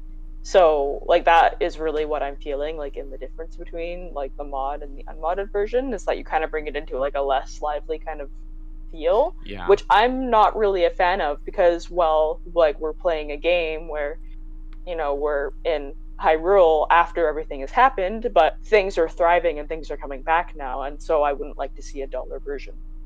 Yeah, and it does suit Twilight Princess, I think, because that's kind of the look they were going for, and they build the game around that. And then when you do things like go to the, what's the dungeon called? The Palace of Twilight, for example, and it's like this huge stark difference. Yeah. And there's all this heavy glow and stuff. I don't know, like it. They had a style and they went all the way with it, and it looks great. Well, I mean, it hasn't aged gracefully necessarily like the GameCube version or the original release, but it's still. I feel like the biggest issue though is like you said, like taking credit for someone else's work, even if it's not my cup of tea. You can tell like someone put effort into this, and it shows. And it doesn't sit right with me that someone publish it and then be like, oh, that's a me, and I don't know, that that irks me, especially as someone who has struggled a bit with recognition for work I've done, like editing wise for other people. I'm not naming anyone, but like there's been a handful of people that I've done editing work for example, and some of them haven't credited me for that, or I've had to like request that they actually credit me for it, and some of them did end up doing that and some haven't and stuff like that. And so like for me that hits me pretty close to home, seeing like, okay, that's my work, that's, you know, being even worse is that like that's work that I agreed to do for them, whereas this is not even necessarily like he didn't have an agreement with these modders to publish their work or anything like that. Yeah. So it's even a greater theft than what I can imagine having be going through, you know, in my own experience. So Yeah. I was also actually just thinking about it. The scene, like the title scene when you walk, like when you come out of the sleep chamber or whatever it was called, and you come out and you see like the entirety of Hyrule. Like, how would that look with the mod? Because without the mod, it's like breathtaking, it's beautiful, it's like, oh my gosh, what is this game that I've just stepped into? But I feel like with the mod, and just based on what I've seen, like I would probably like step out and be like, this is an average game. Yeah, that's a good point. And I mean, maybe like Jesse said, the fog removal would maybe lend something good to it. But then that's the thing, is like the lighting. For example, when you wake up in the actual Shrine of Resurrection, for example, only the like blue Sheikah technology is the only thing lighting the room, and it's super dark except for all this blue glow and stuff. And I found with these mods on that the glow of certain things is lessened dramatically. Like Link's Sheikah Slate in the mods doesn't have a glow to it even. And so it's like, is it going to look super drab when Link wakes up in just a dark room? Like, once, you know, it's there's that sort of character with this technology that's going to be missing too. And then you walk out in the scenery and it's not going to have that beautiful painting look to it. Like, that's something I love, is that like you see all the concept art and stuff for Breath of the Wild, and it's like paintings, and you can see these, and like the painting behind me, for example, you can see this painting and that looks like the game. Yeah. You know, because of that art style. So I think, yeah, you'd definitely be missing something in that cutscene. I'm rambling. I'm sorry. I just took your idea and ran away with it. I think the modders who worked on it would like they want to get as much feedback as they can. So it's good. There was before we move to the next thing, there was a similar issue. I wouldn't really similar. But it was RMFH whenever Breath of the Wild first started being emulated and modded and stuff. And he had a series that he was doing where he would just do a bunch of, like he would show off a bunch of Breath of the Wild mods. Like, oh, you can play as Goku, or you can get, like, turn a Hinox or whatever into Shrek. Yeah. I saw one where they, video today, I think, where they turned him Bowser. Interesting. Yeah, and that was actually kind of funny. Because when you shoot him in the eye and Bowser's just... if you could turn him into Bowser, and then you can turn like the Lizalfos or something into like another Mario character, like giant Goombas. When you see, or like even the Bowser Juniors, or the Koopalings, whatever they are, if you could do something to where, like, you know, when you get the Hinox that throws the Lizalfos, like they'll use them as a weapon.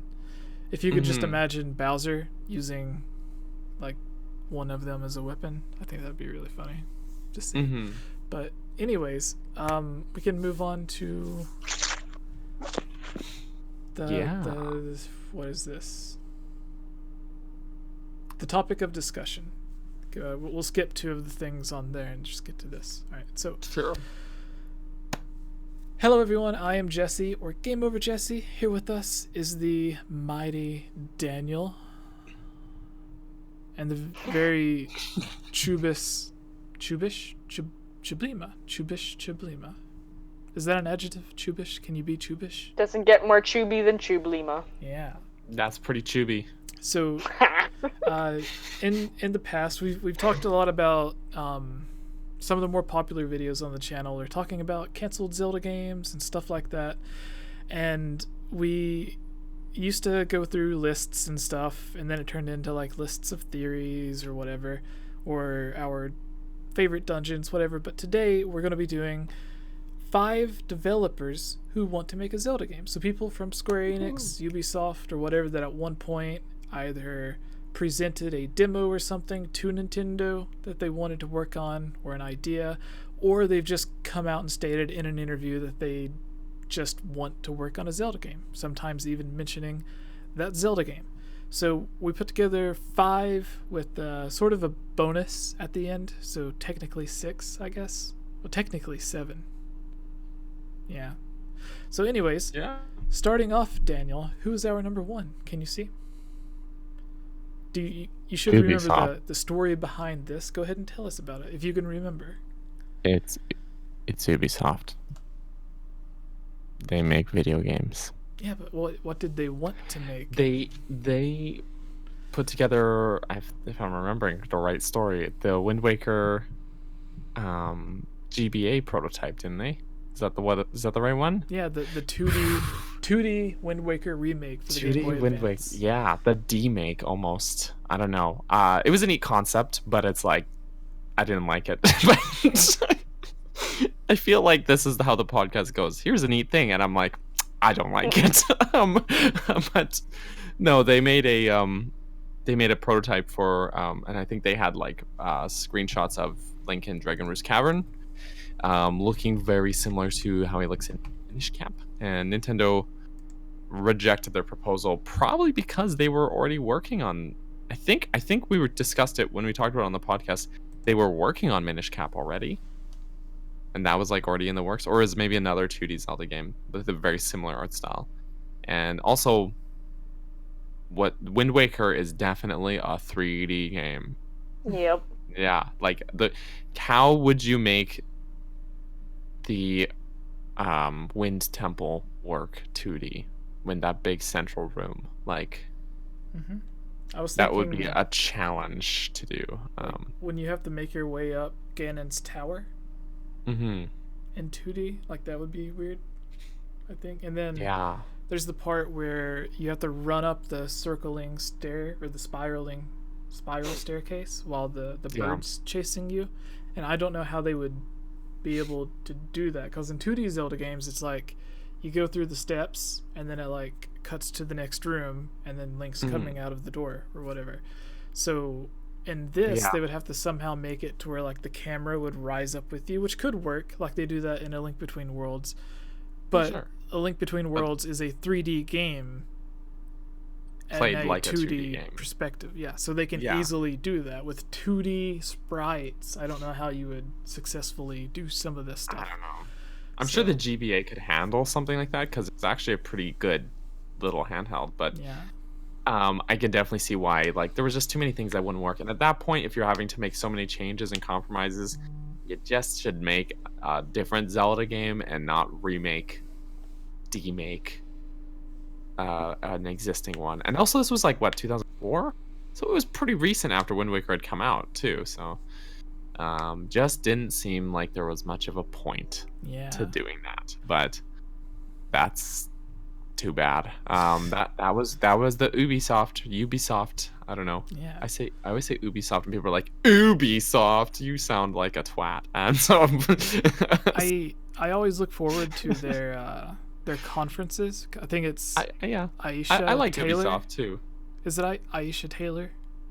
Always does it. She's like really, really tall. I don't know, but I like Ubisoft. They make some really neat games. Like they've made some of my favorite games, like Mario Rabbids and Starlink, and one of my favorite GameCube games, the first, what was it, Prince of Persia: Sands of Time, was one of my favorite GameCube games back in the day. That was an Ubisoft game too. The other ones kind of got a little, they kind of really ran with it and tried to make it a little too, they try to really run with the edge factor, but the first game, they just had it just right. I really liked that game. So yes, Ubisoft are good in my books. Yeah, Nintendo's. I guess they also did Assassin's Creed. So Ubisoft they've made Like they worked with Nintendo to make the Mario Rabbids game, and then recently they did the I guess it wasn't that recent, but they did the Star Fox stuff in Starlink. Yeah, I mean that just came out last year, right? Yeah, that's pretty new. Yeah, so that's still pretty. Yeah. If they presented this idea now, I think it would have a better chance, since they did good work with Mario Rabbids and they did good work with Star Fox, which Star Fox was just like a mini thing. It wasn't like a full Star Fox game, but I think they have Nintendo's good grace enough to where if they came out with an idea to do something, like if they wanted to do Wind Waker now as like a 2D thing, I think Nintendo might let them do it, or let them work on an entirely new Zelda game or something. Maybe, but I mean, I don't know. Like, again, I just don't see the point in making Wind Waker a 2D game. Yeah. Like, if you really want to, you can take the C-stick, crank the C-stick down to shift the camera above Link and play it that way. Yeah. Tubes, would you like to take the highlighted one? It's really short. The highlighted one. Oh, I was actually looking at this. I think that this would be really cool. Okay. Okay. Let's see. So I don't really understand any of what I'm looking at, so let me take a look. This is from Nintendo Life. The man behind the Wonder Boy, Dragon's Trap remake would love to tackle Zelda 2. Very cool. So I took a look at Wonder Boy, the Dragon's Trap, and it just has such a fun little style. Like, I don't know how to describe how much I love the style of this game, and I feel like to do a Zelda 2 in this style, like Zelda 2 needs to be remade badly. It does need to be remade, and they need to I love more save points, and remove the floating laser shooting dog heads, and then it's perfect. Wait, what needs to be? There's these enemies in Zelda 2. People who watch my stream probably know me yelling the term "the dog heads" because I got so angry about them. But there's this enemy in Zelda 2 is a floating dog head that shoots lasers. I wonder if it was the inspiration for the flying guardians, because they fly around and shoot lasers. True, but they don't. Okay, the problem is not the enemy itself; it's the way they're put into the game, because they come at you in like groups and they shoot lasers, and they come at you, and they don't just come at you in a straight line. Then they'll go down and then they'll go back up, not like a wave pattern like those guys from Castlevania. No, they'll just go in a straight line down, up, and then they'll shift down, and they'll go in a straight line for a little bit, then they'll shift up. But the problem is, if it was just them all coming from the same direction, that would be fine. But when you have like 6 coming from you at each side, there's literally no way to avoid being hit, no matter how good you are, because your shield can only be on one side of your body, and it just makes me so mad. So, yeah, but people watching me stream when I was doing Zelda 2 probably remember all the rage from the dog heads. But take those out, or just fix that problem, and Zelda 2 would be so much better of a game. Just with that gone. So. Oh my god, I dropped my phone again. Yeah. I'm sorry for rambling. This game really looks... The Wonder Boy game? What is it called? Is it Wonder Boy? Yeah, Wonder Boy, the Dragon's Trap. It looks brilliant. I love the art style. I love it. I love so much of it. I want to know more about it, and why haven't I known anything more about it until now? Yeah. Well, It's got this great, like, cartoon, like, style, like old school Disney. Yeah. You know? Yeah, like... Yes. Sorry, Jesse. No, Right, are you okay? I was waiting for Daniel. I'm sorry. I was waiting for you. All right. Well, anyways, so I went to their wiki, and it's really weird. I don't know if it was just a re-release, but like their last games, it looks like, was in 2008, and they were all like Wii Virtual Console games. So I guess that was just like moving older games to it, and that was in 2008. And then in 2014 is their next game, and it releases on the PlayStation 4. But only in Japan. And it's like, there's such a long gap there. Like, there's a 6-year gap. And they didn't release anything, and then what they did release was for the PlayStation 4. So it's like, I don't know if they're just not working on anything now, or if it's just like a small team that just does it in their free time or something. I don't really know, but it's Maybe they. Oh, sorry. Go ahead. I was just gonna say, like, it's interesting, and from the trailers and stuff from their games, it looks like it would be to see like a Zelda 2 in that style, because I'm always thinking like, what other style could Nintendo do? And it's like, well, if they did that in HD, like that would be a pretty cool style. So I mean, like we see with Link's Awakening, that's sort of like almost. See, oh like, yeah, there we look go. how Like this. cute it is. Yeah. But we see with like Link's Awakening, like this sort of almost like little toy box style. And then now this, like this sweet hand drawn style. I love it. I think this is very cute, and I think that this is something they should do. Yeah, I honestly think Zelda would look great like this. Yeah. And especially Zelda 2 with its weird side-scrolling perspective. You okay? Like where that looks like really child-friendly and cartoony and stuff, and then Zelda 2's, so does Wind Waker. Yeah, and then like Zelda 2's just like known for being one of the hardest games. So it's like you go into this and be like, oh, it looks like a cool little neat kids game, and it looks fine. You go into it and it's like, no, there's dog lasers everywhere. But like Cuphead is like this great cartoony looking game, right? And it is not kid friendly. No, and it is hard. So, I mean, yeah, I mean, isn't the Overworld song about the devil? In Cuphead? I don't know. I don't remember. But I'm just saying, like, you know, the game doesn't have to look ridiculous to be ridiculous. So our next game is good words. Also a remake of Zelda 2.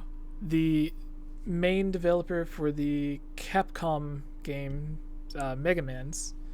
The Mega Man games. Yeah. Mega Man's. He now works at Indie Creates, and he has mentioned that he would also really like to work on a Zelda game. So I think that would be interesting, because I think he worked on Zelda like it's the same guy that worked on the Capcom Zelda games. He said Zelda 2 as well, didn't he? Yeah, Kaiji Inafune. So if like we did a video where we all kept mispronouncing his name, so it's really funny. But he'd worked on all of the, like, he was the head person in charge of all of the Capcom Zelda games. And now he wants to make another Zelda game, specifically a remake of Zelda 2, which is kind of interesting because they began with the remake of Zelda 1 for the Game Boy Color, and then that turned into the Oracle games, which now there's a rumor going around that they're being remade. So, like, if I was a conspiracy theorist and just went by speculation, I could say the guy that made the Oracle games now wants to work on a Zelda game to remake something. And there's also a rumor about the Oracle games getting a remake. So if I was just going off speculation alone from those two facts, I would be like, well, if there's a remake of the Oracle games, then it would make sense to get the guy that originally made them, who now wants to work on a Zelda game, to be the one to remake them, because he would understand them better than anyone. So I think that would be interesting, and it would be cool to see it in the Mega Man art style, or not Mega Man, Metroid, Mega Man's cousin, Metroid, the orange one, that guy. The orange Metroid? Yeah, him. Yeah. The robot. Him. Yeah, it's Mega Man's cousin, right? Yeah, the robot. Like, yeah, from Metroid. They both shoot out of their arm cannons. They're just different colors. They're basically the same guy. It's like when you pick a game and someone else like picks the same character, but they're player 2, and they get a different color scheme. That's basically who they are, right? Mega Man and Metroid are kind of like the same guy, right? No. Also, I just had a moment where my mind blown, guys. There's something on the screen, and I went to wipe it off. Apparently, the laptop I'm using right now is a touchscreen. Oh, and you didn't know that? Surprise! That blew my mind. Anyways, continue. That's why I was making faces. I was like, I think the people in the chat were confused, guys. We were joking. We know about Samus being a woman and Zelda in N64. not Metroid, and that she's not a robot named Metroid. And it's not Mega Man's cousin. I'm pretty sure his name is Metroid. No, see, Zelda N64 fan says Metroid is a girl, though. So, like, I don't know if he's adding to the joke. Are you telling me that Sheik is also a girl? Sorry, it was just when we had melons on. I just thought that was the funniest thing. I love Poor melons. melon. Yeah. Oh, you called him? Did you call him melons too? I called him melons because you call him melons. Nice. I just always say melon. It makes sense because his name is Melon Speed Runs. So you go Melons Eed Runs. Melons? No, it's. Oh, sorry, no, that's Peed. Yeah. So, anyways, when Melon runs, when he goes to the bathroom, it's Melon's Peed. The last one that we covered was the Square Enix director saying he would... George in the chat says samosa. Gotta get our names right.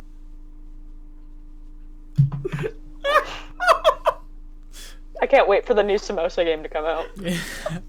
So Samosa returns. I need my Samosa amiibos. Yeah. So David, why'd you have to break him? Or sorry, not David. It was Jorge. George? I don't know how to pronounce your name. It starts with a J. Did you say Jorge? I guess if Samus is Samosa, then just Jorge. And... I don't know how names are pronounced. I'm sorry. Yeah. So the most recent one that we talked about, I guess this would be our number 4 now. The Square Enix Final Fantasy 15 director said that he would like to work on a new Zelda game. He didn't specify a remake of any certain game. He just said he would love to work on a Zelda game. And we got a video talking about it, so we don't really need to stay on this too long, but would you guys mind like a Final Fantasy 15 looking Zelda game? Or like that Square Enix style? Nah, I'm good. No thanks. Alright, and you choose... Sorry. Sorry. Tubes? What? What about me? Yeah, would you you... So the Zelda game to look like Final Fantasy 15. Yeah, the Square Enix director said he wants to work on a Zelda game. So, if you look at his past games, they all have that like highly detailed anime game art style. So, if he worked on one, I would imagine he would just continue that art style. So, for me, okay, so Legend of Zelda, I think, in a Final Fantasy style would be awesome, very cool, very detailed, very fun. Would definitely not feel like a Zelda game. I feel like it would probably be more of like a it would be like a fan fiction game, a fan-made game. It would not be a Zelda game. But with that as well, if they did something more like Final Fantasy Crystal Chronicles, I could see them doing that style for a Legend of Zelda game, because that's more cutesy, more chibi feeling, and very different compared to like traditional Final Fantasy game styles. Yeah. Wasn't there a Crystal Chronicles on the Gamecube that was multiplayer? Yeah, they're porting it to Nintendo Switch, I believe. I don't know when, how, or why, but apparently it's coming to Nintendo Switch. That would be awesome. Or I totally misheard that. But it was in a direct. I would love to see a Four Sword style game like that. But yeah, that's what I think. I think that would be their best approach if they wanted to do a Zelda game. Let me double check. I actually didn't see. I just saw that we were talking about Square Enix. Oh, it just says new Zelda. It doesn't even say what kind of Zelda game. It just says new Zelda. He didn't specify if he wanted to do a remake. Like some of the other people said, I want to do a remake of Zelda 2, where he just said, I want to work on Zelda. So presumably it would just be a new game, like how Capcom did the Oracle games, and then Minish Cap. But were you looking up a quote or something, Tubes? Or Oh no, what I was looking up, I was looking up to double check which game they said they wanted to redo, which they didn't. They want to do a new one. I think do it in Crystal Chronicle style. And then in that, I was also double checking. I am right. Crystal Chronicles was mentioned in a Nintendo Direct, which is why it kind of. I remember when they mentioned it, I popped off so hard. I loved that game so much. The art style, the music, the gameplay, amazing. So. All right, so our number 5 on the list is kind of a mix.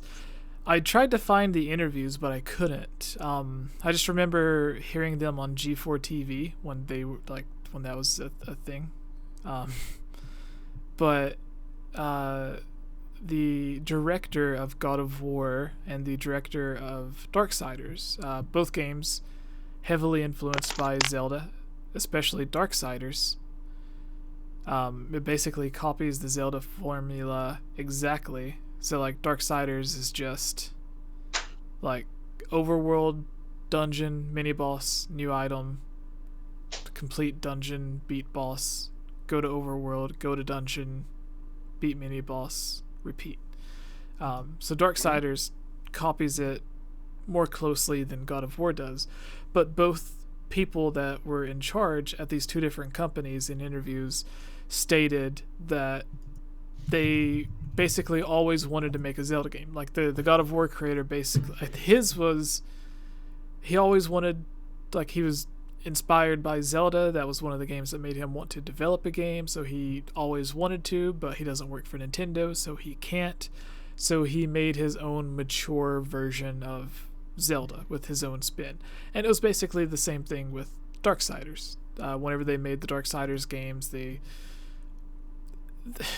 in Darksiders, I don't know if it was the original or part 2, there's a spot that's literally pulled directly from Skyward Sword, where you're in the Earth Temple or the Fire Sanctuary or whatever it is, to where you're rolling on the ball in the lava. Oh, in the lava?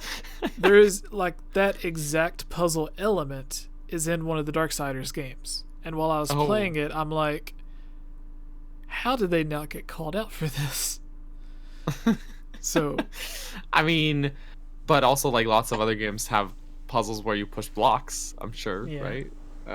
Yeah, I mean, but that's very funny. It's a bit on the nose. Yeah. And then our last one that's kind of a bonus is that, like, people that want to make a Zelda game, basically just all of the, like, people that you see making all of the Unreal Engine games. Obviously, they're doing it for fun and to show off their talent and stuff, and the reason they chose Zelda to remake is obviously, like, that's the game that they would want to work on. Otherwise, they wouldn't be practicing with it or trying to actually make it by themselves. So that's the bonus. But the real 5th one is just that, like, Darksiders, the guy wants to make a Zelda game so bad, apparently, that he's using actual puzzles directly from Zelda, because they both came out around the same time, too. And it's like, in both of them, you're rolling around on a giant ball in the lava, and I'm like, I wonder what's going on here. Yeah. But yeah, that's basically all 5 of them, and now we can go on to the Zelda mailbag. Woo! So, Daniel or Tubes, one of you, feel free to do the mailbag intro and pick the first one. Abigail, I did get my water. I also got pudding. Nice. What kind of pudding? Chocolate. Yeah. Yeah. So I don't like anything vanilla. everyone in the live chat, this is the Zelda mailbag where you can give us your question. So if you're watching live, especially if you're a Patreon supporter or you donate to the chat and you ask a question, we'll answer it immediately. But to start us off, we're going to pull questions from the mailbag. We're each maybe doing 2, unless the questions go on really long, and then we're just going to do 1 each if we have a full discussion.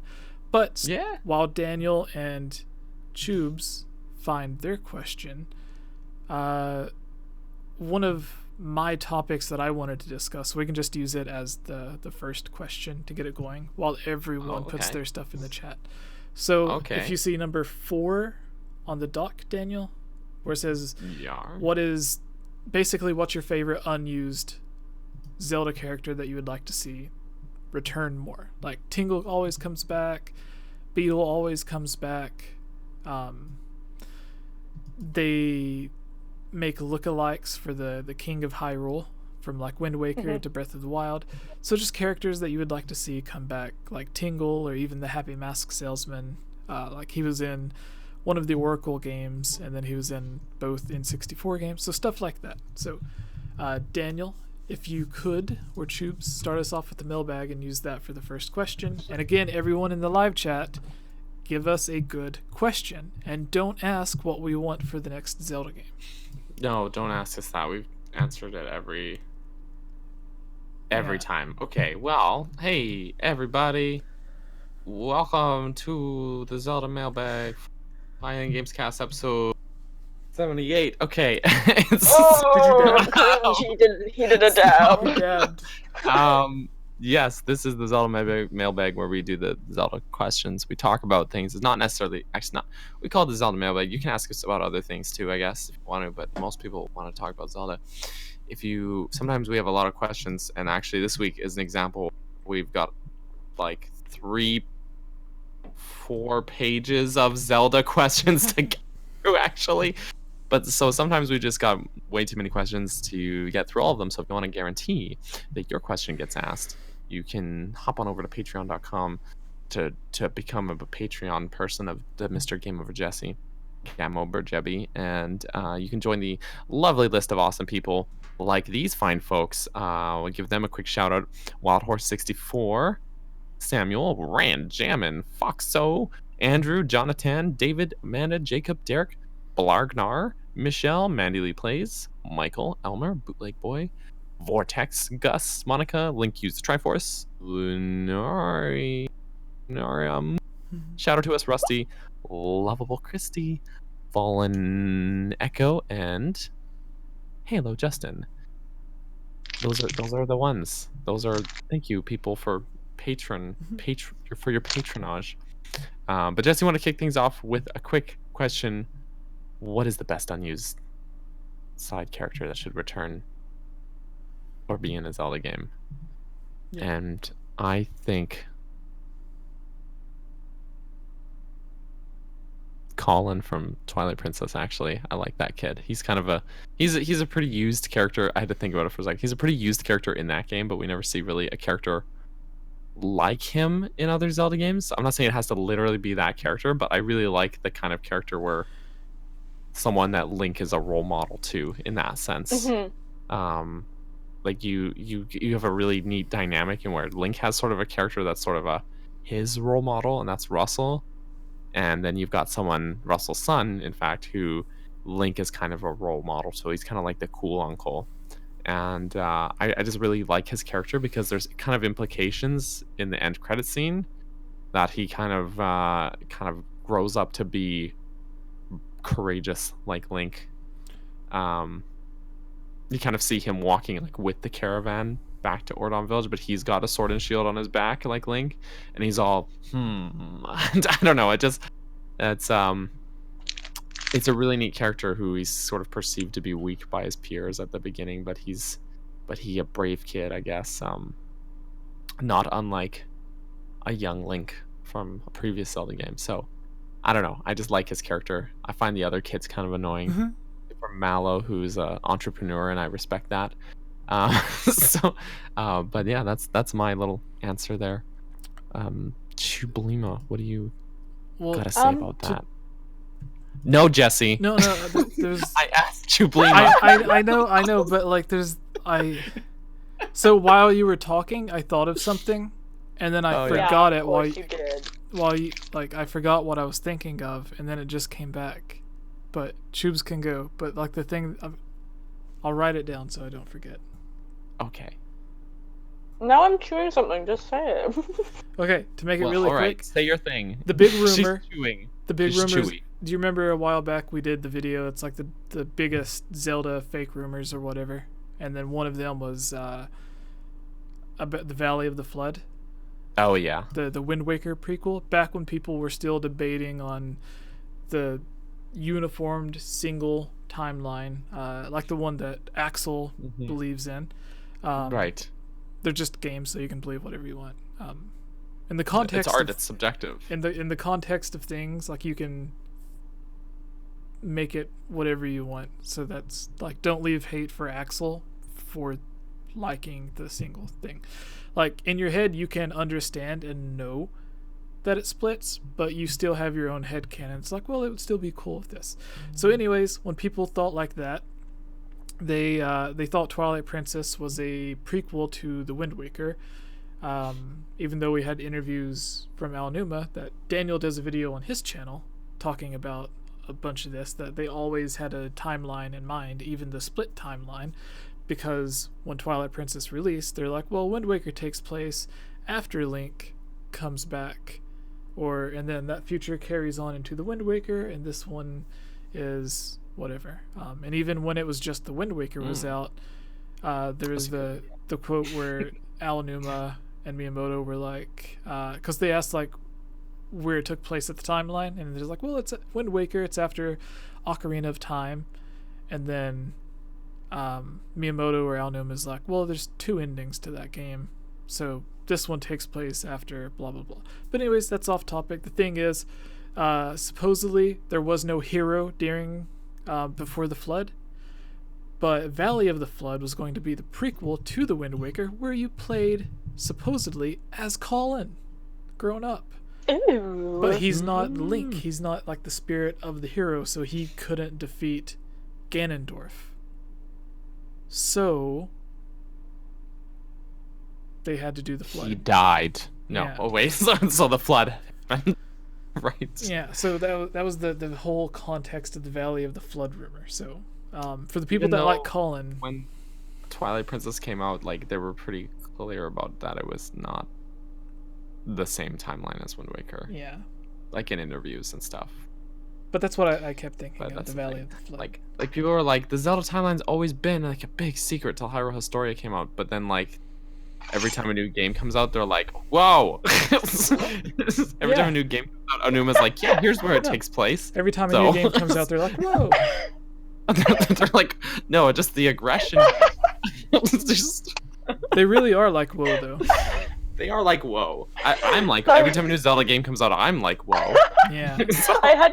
I had to do that because David was like, oh, Troops, I was wondering why your background is so vanilla, so I had to do that. I just thought it was the funniest. Woo! Anyways. Is it my turn to talk about a character I want to see? Speak, please. I asked you before, but... No, about Colin. You gotta tell us about Daniel's Colin. No, but also your answer for the question.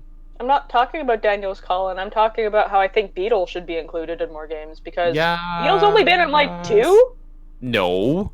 He's in Wind Waker, he's in Skyward Phantom Sword. Hourglass and Spirit Tracks and Skyward Sword and Breath of the Wild. Yeah, see, I didn't in play any of the DS games, so that's why. 5 Zelda games. Wow. And every time he just gets a slightly more exaggerated with his like the first time he's like a pretty bubbly, shopkeeper, and then in Skyward Sword he like Minish Cap. murders you if you don't like buy stuff. Is he in Minish Cap?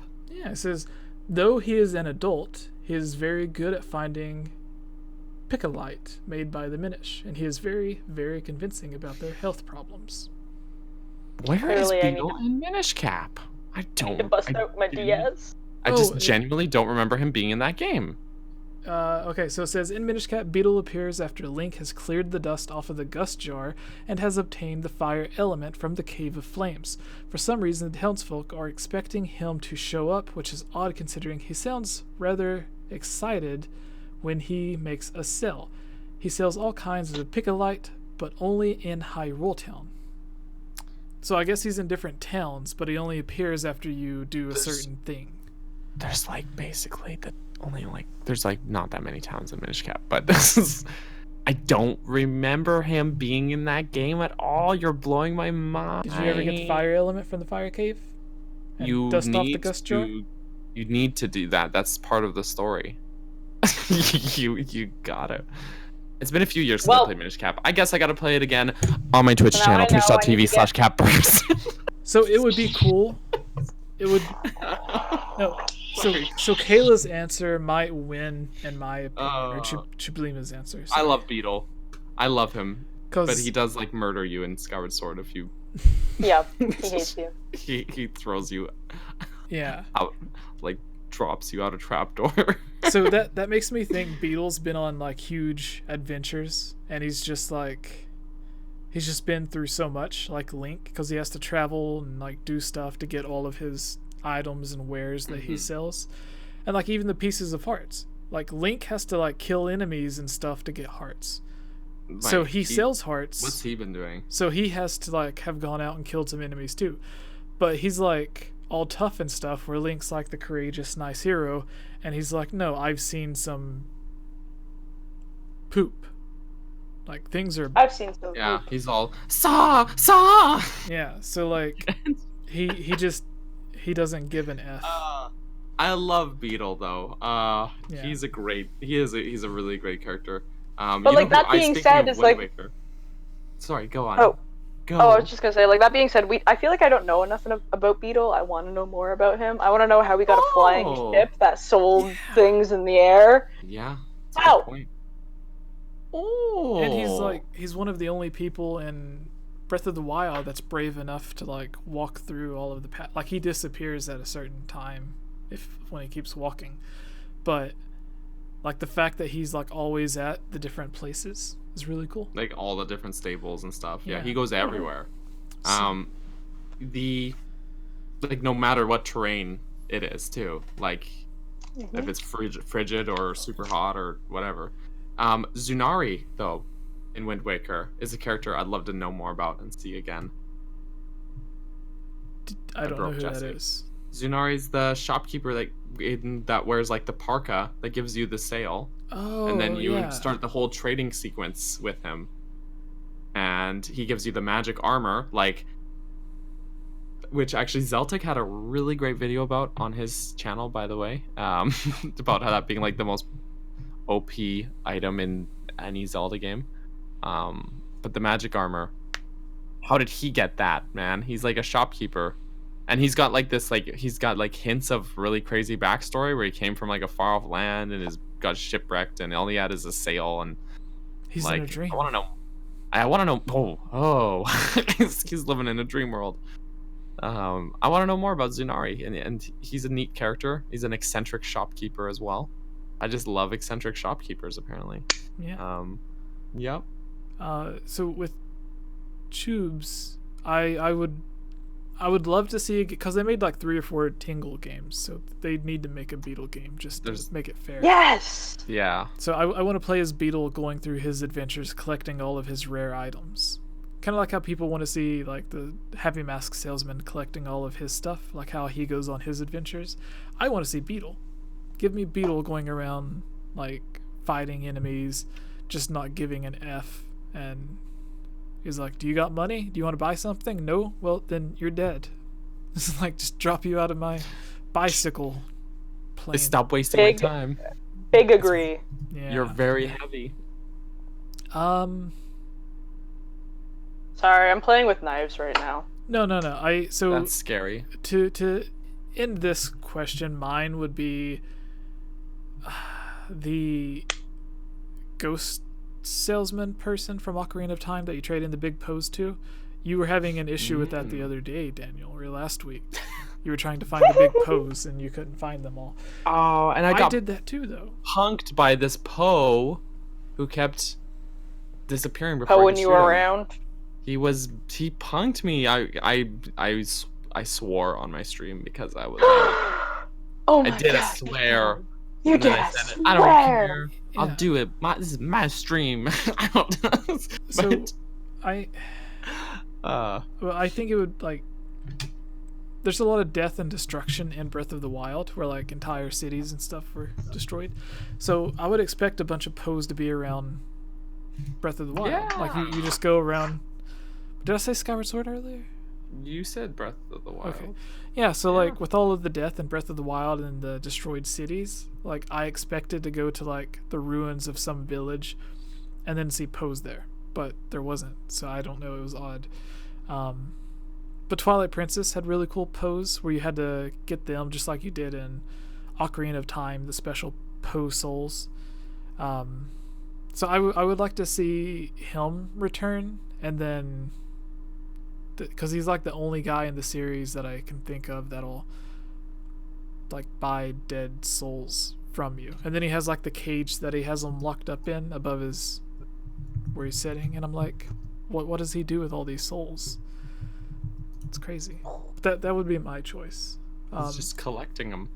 But what you were doing, Daniel, like if you think of Twilight Princess, Wind Waker, Skyward Sword, Breath of the Wild, all of the maps are like so much bigger than Ocarina of Time's map. So, and then the pose aren't even in like Kakariko Village or Lake Hylia or anywhere. Like they're all like centralized in Hyrule Field. And by contrast, the ones in the graveyards. Hyrule Field, but Hyrule Field's like super small. But I remember thinking, oh my god, Hyrule's so huge in Ocarina of Time. How am I going to find all of these poses in there? But now it's like, well, you can get from one side to the other in 30 seconds. Yeah, if you're on your horse, like you can. I did like 3 laps around Hyrule Field looking for pose. Like you can. Did you do it? Get the one that goes over the creek that's like on the plateau thing that goes up? That was the one that was punking me. that was the Ashton Kutcher ghost. Because he kept. Yeah. What I did is I ended up turning around and like facing the other way, so he appeared on the other side of me and then chased him that way. Because if you're on the ledge, he'll just go through behind the tree where you can't shoot him and appear really fast. Yeah. Because if you are not moving, he'll disappear faster. You gotta stay moving on your horse. Where's Chicken Perm when I need him? He's not in this chat. So my man Chicken Perm and Chicken RPG. Perm. He might be in Chube's Twitch. He might be in Chube's Twitch chat. He might be. He's not in our YouTube chat right now. No one's in my Twitch chat. Like, apparently, I have 4 people watching. Nice. My like stream squad is Chicken Perm RPG and like Retro and and Gus is there pretty often as well, but who is also one of our patrons. Yeah. Our little shout out there, but so, yes. Recap, Daniel. Who all did we have? Who did we pick as the characters we want to come back? Like I cheated. I picked 2. But I said Colin and Zunari. Yeah. And Tube said Beetle. What did you say, Jesse? You also said Beetle? You said the Expo Collector. We just talked about this. Yeah. Alright. Tubes, do you have a question picked out, or Daniel? I do! I gotta find a way to paste it, though, because it came from somewhere else. It was actually a question from Abigail.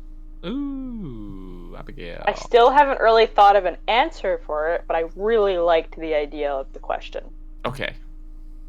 Fire away. So, Abigail asks, since Rito are an evolution of the Zora, and the Koroks are an alternate form of the Kokiri, or the other way around, I think it would be interesting if the Gorons were to evolve.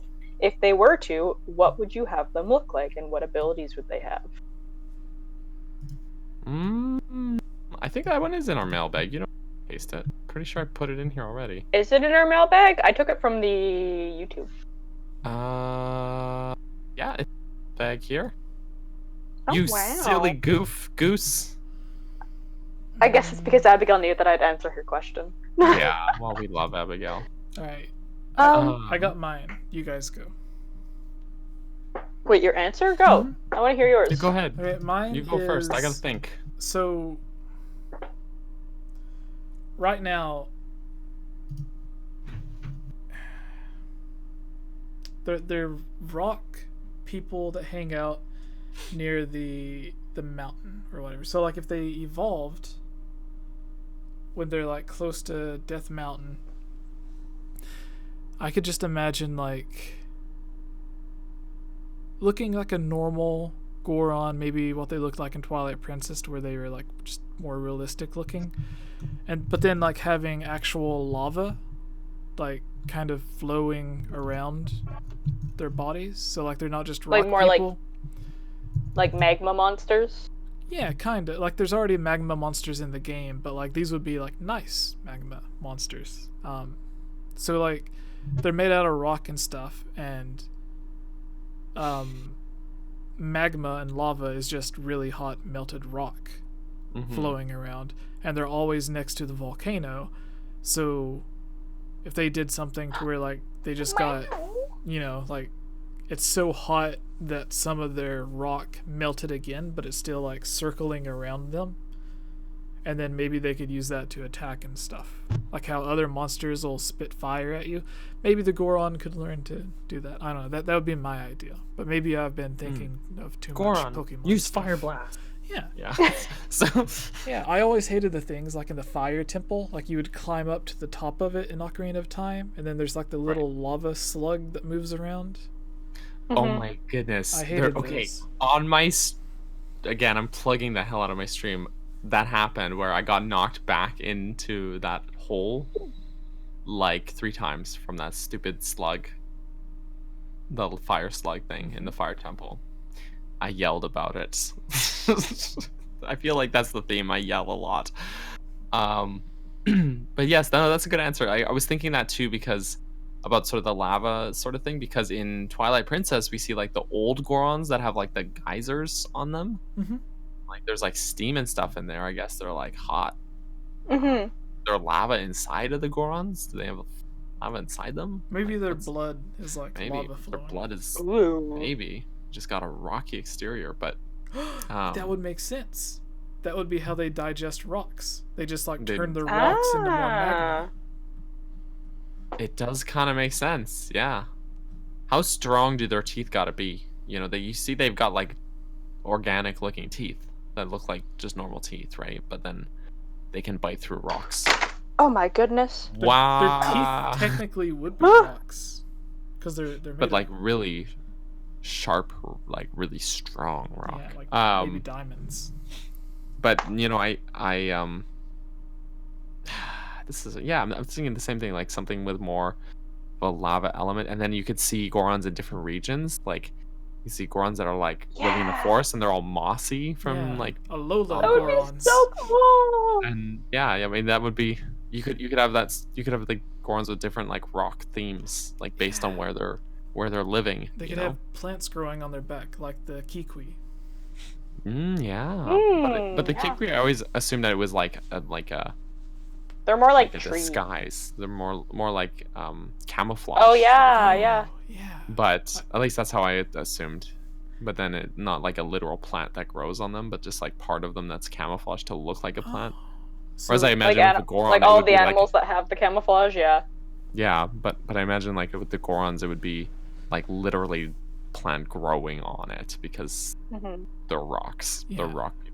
They're Dwayne the Rock Johnson. So No, They stop. I saw that comment. I saw you make that comment. No. They could have like Stop. moss growing on their back. So like whenever they're Yeah. curled up into a ball, it just looks like a rock with moss on it. And then when you go And to then it like comes up, kind of like the step talus or whatever. But they're good rock people instead of bad rock people.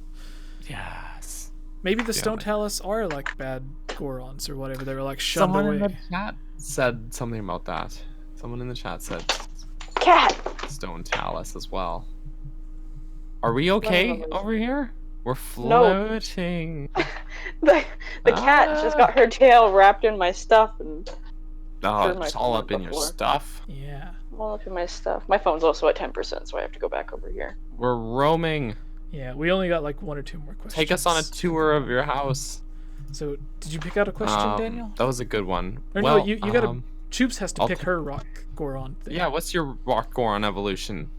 I feel like the answers that we came up with basically sum it up, and I can't come up with anything better than that. I love the idea of all of them being different depending on the area that they're in. Yeah. Yes. Sweet. Oh, shoot. All right, I will remove this from the mailbag. We have answer. Okay. I think we have a few. There's some that I really want to answer, but we also have to jump in with some of our Patreon questions. So because we just plugged that a lot. I think we answered that one actually already. I'm looking through here. Sorry, Jesse. I'm just humming and hawing. No, it's fine. I hope you guys liked Lamp View. He's good. No, it's good actually. I like this question. Amanda, who is also a Patreon patron. Mm-hmm. She does Twitch me. streams too, I think. Oh, really? Manually. Oh, it is that Amanda. Is I was that gonna say yes. I was gonna say something about that actually. I saw that she is a patron, and I think that is very cool because she does other streaming as well. She's a big Nintendo nerd. I love it. She was on the I love podcast a them. long time ago. She was, yes. That was before me. Her question I really like. She asks, which theory did Nintendo confirm that you hate? So a theory that you hate that Nintendo confirmed. Mine is the theory that Miyamoto is Bowser Jr.'s mom. Why did Nintendo confirm that? Because It was just Miyamoto joking around. Miyamoto joked, but he said yes. Yeah. Or he said it was. They asked who is Bowser Jr.'s mom, and he's just. That's at funny. himself. I remember that. That was a joke answer for this question, and not a joke answer about a joke answer. Theory Nintendo confirmed that you hate. I don't really like the Mario 3 was a play. Oh really? Yeah, like It they confirmed sense, that. Yeah. In the same time that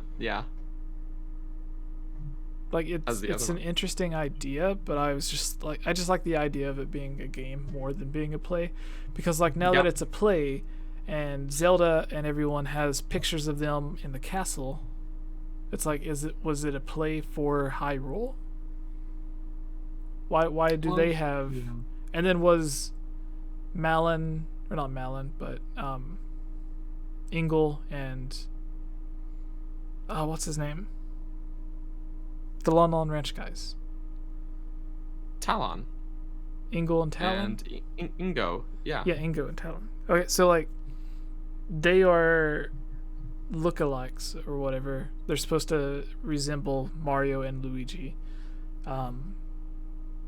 So I wonder if they were the ones who played them in the stage play, and then it's the pictures of them on the wall or something. I don't know. But like if you like put the theories together, because one of them was confirmed, you have to be like, well, who was it a stage play for? And yeah. See, I don't know. I don't subscribe to that theory either, really, even if it's technically confirmed, because it's just like it's just an aesthetic choice in the game what the theory is based off of, and yeah, I don't know, but there's not that many theories that Nintendo has really officially confirmed or debunked. There's a lot that they don't really even just don't really acknowledge. The fourth Triforce one they debunked. They debunked that one. I think there was one that I had in my. Oh yeah, you know what? The Triforce Heroes being the same Link as A Link Between Worlds. I actually don't like that theory. Like it's fine, but like for me, it's like he went on this quest, he defeated Ganon, and then he just like ditched all his Link clothes and took off to another kingdom to go save the princess of that kingdom from poor fashion choices, and from being trapped in a leotard, and I just think it just is better as a standalone game, and especially because they changed like Link's design to look more like Toon Link. And so it's like, okay, this is the same Link, but he also looks completely different, and the game has a really different tone to it, and like I just prefer those two games. I don't dislike either of them. I really love A Link Between Worlds, and I never finished Triforce Heroes because I meant to play that with friends, and I don't have friends, so but I just feel like those two games should just stand alone from each other and not be connected. But they decided that was the case. They backpedaled on it. Yeah. First they said no, then they said yes. So big oof. That's mine. Do you have any theories, Choops? That they either I can't think of any like Legend of Zelda ones, but I think didn't they confirm that Mario's surname was Mario? I think they said that Mario doesn't really have a surname, that he's just Mario, was their official answer. Oh. It's just like, he's just Mario. There's the Toad's hat thing. The Toad's... Toad's head is just, that's his head. The Toad's hat thing was. Mm-mm. Sorry, when you said the Toad's head thing, it made me think of the Kirby not wearing shoes thing. No. I don't know what that is.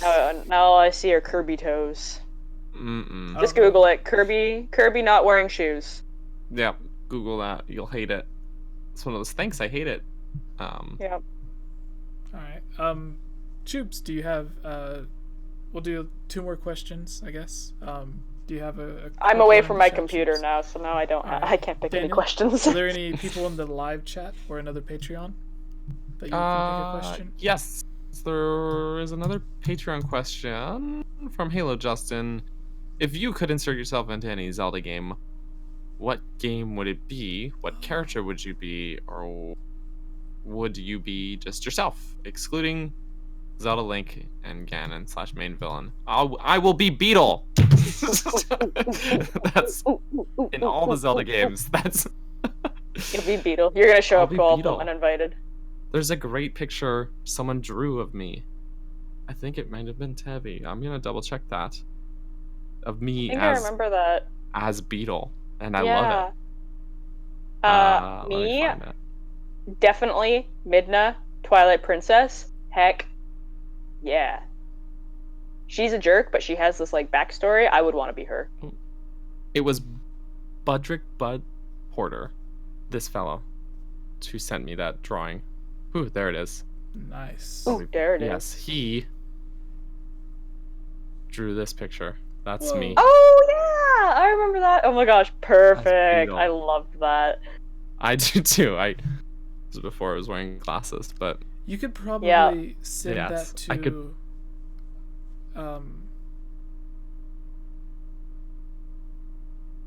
Oh gosh, I forgot his so name. who? What? I forgot his name for a second. I feel so bad. In the chat, Jonathan. Nintendo That was it. Princess, I need to get myself a Game Over Jesse shirt. Oh, Jonathan. Yeah, you could send it to Jonathan to color. Like he colored the yeah. one of all of us and drew the one of all of us. So like you could send that to him and he could like ink over, trace over the lines and then add in colors and stuff and make it look super duper cool. So you trace? I feel like this is going into another Kevin Smith reference. I was watching Chasing Amy earlier, and there's that scene where that guy and Ben Affleck are at the table, and it's Yeah. like, so you're a tracer. So It's like, no, I'm an inker. I give it shade and detail. It's Yeah, like, yeah, oh. but you still trace the lines. You're a tracer. those movies are great, but not very kid friendly. But I yes, would Jesse, love who to would do. I would love to do a Bergerson as Beetle shirt design. That would be a lot of fun. Oh yeah. Oh, Jesse, who would you be, Jesse? Yeah, I'm over Jibby. So we can't be Zelda. What about Sheik? Zelda is chic. Yeah, but like, Ah, So that's such a excluding rip-off Zelda, answer. Link, and no, because like I Ganon. would want to go. Zelda- Oh. I You want can't be Sheik because that's Zelda. Okay. yeah. That means that you also can't pick Tetra. I just wanted That's to know what true. she I want to know what she did in that 7 years. Then you can be Impa. I feel like they stayed in touch. Impa definitely trained Sheik, so Yeah. Like they stayed in way- touch because Sheik knew when Impa went to the Shadow Temple. So they were definitely colluding, you know. and Impa definitely would have trained Sheik, so you would have seen a lot of Sheik's life through Impa. Mhm. Yeah. We're just sitting for you. Yeah, The vote's that would, in. okay, Impa. Or alternatively, if like the world's ending anyway, just the fishing man, because like he's like everyone is like super sad and stuff in Ocarina of Time, like Hyrule Castle's destroyed, Zora's domain's frozen over, Lake Hylia is dried up, there's monsters in the magical forest, so like everything's completely destroyed, and then Kakariko catches on fire, but the fishing guy's just like, well, I'm just Living my life. sitting here fishing. Oh, we do. Wearing no David. pants. Oh, $2. David. Says Top $2 two. says. Read it, Jesse. Sorry, top Read 2 it. explanation. Top 2 expectations for Link's Awakening. New dungeon for me. Oh yeah.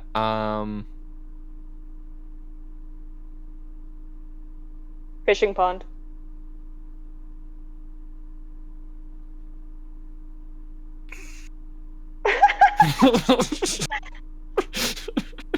If they can add 2 to Majora's 2. Mask, they can add 1 to Link's Awakening. That's a good point. 2 expectations. So there you go. There was 2 right there. Fishing pond and new. Like I want to say like there's the photography the camera guy. Oh, yeah. So they have like a bunch of photos that you can get through it, but I feel like adding more photos or more things you can do with the camera, because like in the last couple, like Wind Waker HD and now Breath of the Wild and Mario Odyssey, like they've been putting a lot of like camera features into the games. Pretty much Splatoon 2's amiibo functionality is completely based off taking screenshots. Like, so I feel like building more of that functionality into it somehow, in some way that's really creative would be neat. Even if it actually brings it down to, like Pikmin 3, the camera feature in that game brings the camera into like the character's perspective, when most of the game is like a top-down perspective. And then the camera, you can take photos from the character's perspective, right? So even something like that would be really neat for Link's Awakening, and selfies, of course, with Link. So, yeah, that's mine. That's my guess. There you go. There's 3 for the price of 2, David. Yes, thank you for your super chat. Were we ready for the next question? Yeah, we got questions.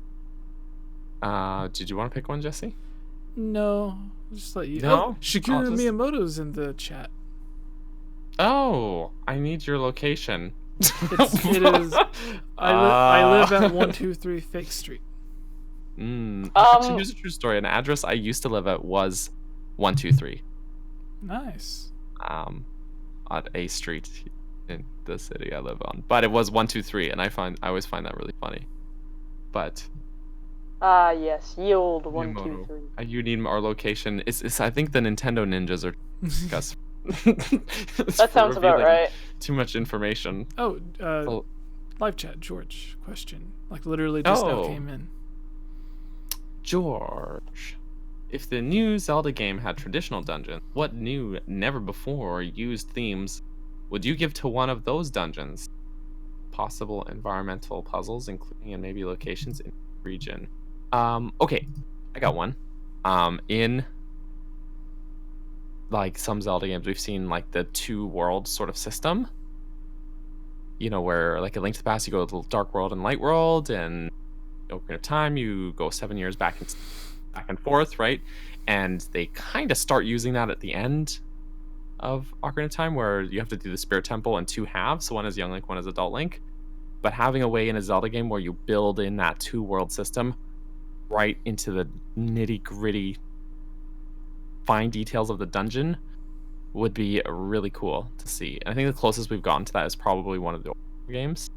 But I still don't think that was even really used in the dungeons, if I'm not mistaken. I think that was more used in the overworld.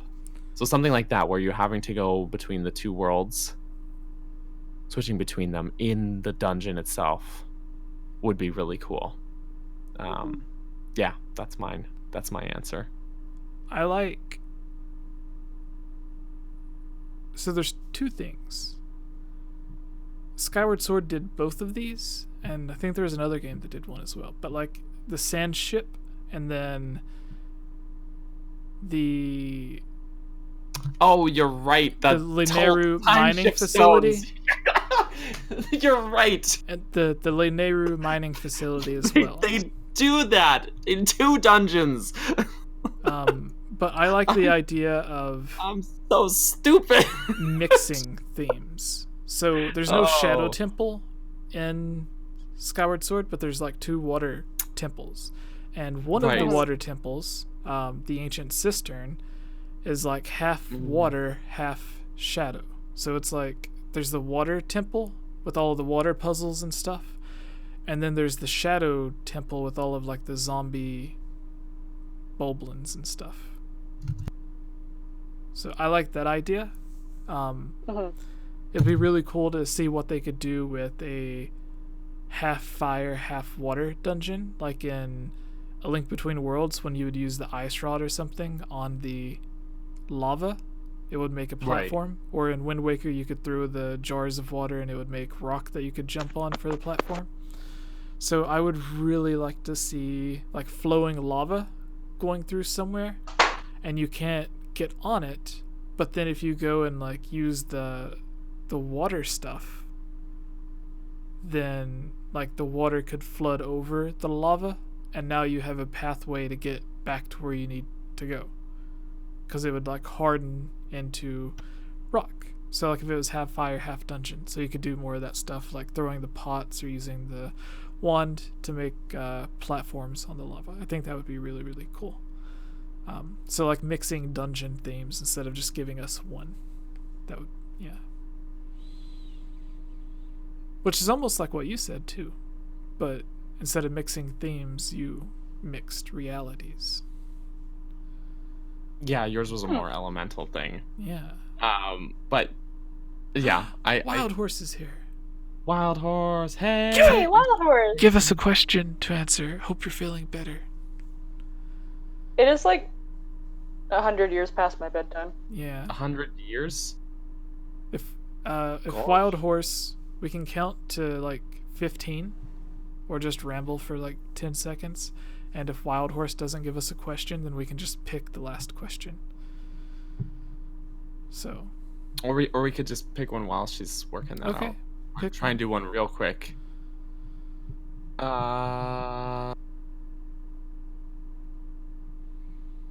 Where is this? I was originally going to end it after 3, but we had Patreons that were giving questions. I have that I really liked, and now I lost it. It's in the list. Been lost in the list. It's in the list of losing those questions. Why? Oh no. I want to see a space dungeon. A space dungeon? Yeah, with like no gravity. Like in... It's late, can't think. The fire temple in Twilight Princess, where it like sucks you up to the thing. Like if there was some sort of anti-gravity. You want to see more of those aliens that are stealing cows? Yeah, or like in... Yeah. Well, the closest we've gotten is like using the iron boots on the magnetic floors in the Goron mines. That's probably the closest to kind of that concept, but yes. Okay, Gus did actually send us a question. He's also on our Patreon list, so I'll just we'll grab this one here. I distinguished them in our list because I have them highlighted in blue. But Gus's was purple. So maybe that's my bad. But Gus says, this is a random question. What principles of hydraulic or mechanical engineering did Divine Beast work with? Or another question, as I'm probably going to be at work on the next podcast, what economical principles do you think can be applied to the Pokemon world to make it sustainable? So this is 2 questions, I guess. How did the Divine Beast mechanically work? And what do we think about the economic principles of the Pokemon world? So I'm going to start here with hydraulics. I am so not good at this stuff, but we know the Sheikah technology is like very advanced, and we kind of do see a lot of it runs on like enormous gears and stuff like that. So I think the actual blue energy, they use like blue fire as their energy source, because we see you have to light the furnaces, like the ancient furnaces, with this blue fire. So some sort of very renewable energy in blue fire that also melts red ice. And economical principles, probably a lot in Pokemon, probably a lot more relying on Pokemon rather than machinery. For example, we see like ride Pokemon in Pokemon Sun and Moon, I guess, but that's not very economical. But they use them for transportation. That's guys, I'm really stretching here. Yeah. This is a very interesting question for me, because when I think about like, especially like living in the world of Pokemon, I feel like You live in the I world. feel like of they have Pokemon? their lives together. Yeah, everybody's all happy, living off the land and happy about it. Yeah. People live Pokemon off help the them. land. They pick berries and they Mhm. just like feed them to their animal and their Pokemon and themselves. Like But if you make eye Hey. contact, you have Then to you battle. must battle. they ain't got no care. That's Divine the Beasts. rules. I know nothing about hydraulics or literally anything about a machine. Yeah, it makes me I'd wonder. say like maybe like a time shift stone or something to help it operate because I feel like that did a lot of moving thingies in Skyward Sword, but that's all I can think of. Yeah. Because all the ancient robots. Yeah. They were robots. So I think, like, I don't think there's, like, some of them have like certain gears or hydraulic pumps and like stuff that you can manually control, but a lot of what they do, it seems like they do it for themselves. Like, there's not necessarily a control room. There's like the control pedestal, but it seems like you don't necessarily have to control it. The magic that the Sheikah uses or whatever technology they use, it's almost like the divine beasts can kind of do whatever it is they need to do by Well, yeah, themselves. because you see them like walking around on their own and stuff. Yeah, and it's just like Ganon makes them evil to where they'll attack or whatever. But if they're on their own, then they just like do whatever they are programmed to do or whatever they want to do. And then when it's time to battle, it's like the champion actually has to actively do something for it to work. But otherwise, it's almost like it has its own like AI or consciousness to where it's like, I need to keep my propeller spinning so I can stay And in you the see air. the way like the champions talk to their divine beast. Like you see Mifo talking to Vauruta specifically, as if it has a mind of its own. Although people do that in real life, like with their cars and stuff, but whatever. But like, it does sort of imply there's some more intelligence to the machine itself. And I think there's sort of that pedestal, that control pedestal, like it has this enormous thing behind it, and I always assume that's something of like a brain for the divine beast, you know, the big control terminal. That was my thing. That's I like what Abigail said, Temple of the Heavens, for like a space kind of themed dungeon. They could have done Temple of the Heavens for the ancient or the city in the sky, because it's like above the clouds and stuff. So that name could have worked for it, but I don't know. I think the Tower of the Gods is probably the closest thematically to that. Or the Temple of Light or Temple of Time in Twilight Princess, whatever you call it, but it technically would be the Temple of Light, I guess. Yeah. In Twilight George, Princess. Yeah. I think George in the chat has like answered Gus's question here. Vauruta uses hydraulics to move. Varudania takes heat from the volcano, so it's geothermal energy, I guess. Valmetto uses aerodynamic principles to stay afloat. Vanaboros produces energy because it's like electric themed. So You guys are too smart for me. Thank I you. didn't do anything after I graduated. Me neither. It's okay. So I tried a career in stand up and it didn't work either. So I think by career I mean 3 sets, but that's not a career. That's all of our questions, right? We still have a huge backlog of a list, but that's I think that's all of our Patreon questions. And we answered more than we normally do tonight, so we did. We got through quite a few. There's still some. We still have a backlog to get through, but that's okay. Yeah. That's okay. I wanted to. Sorry. I was gonna say I wanted to end the podcast like an hour ago, but I felt bad because we hadn't answered questions at all for the past couple of weeks because we just rushed to do the podcasts, and then we had like the Patreon questions that didn't get answered, and so like, I wanted to do them. But does anyone else have any final things? I think that's all I've got. Yeah, All right. everyone already knows I'm not streaming this week because I am house sitting. All right. That's all I got.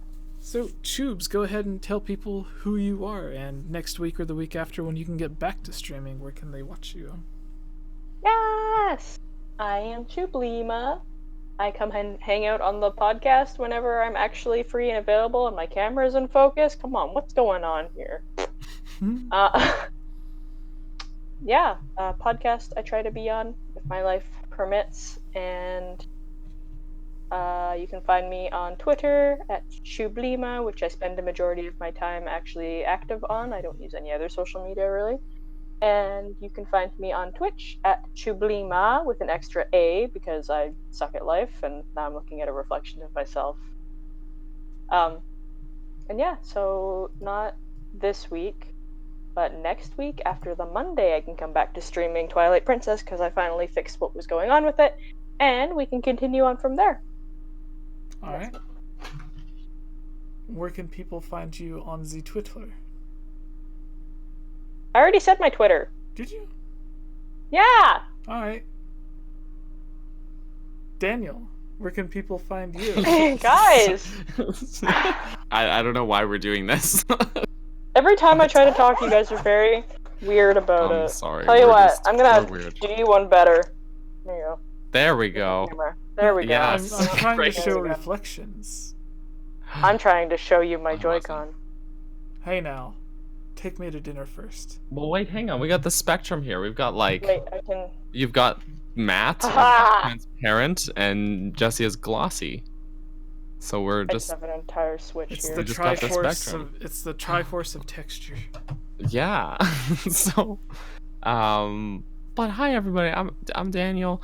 You can find me on the places. I do this podcast all the times with Jesse, and you can please feel free to follow me on Twitter and Instagram and Twitch at Capt Burgerson, CaptBurgerson.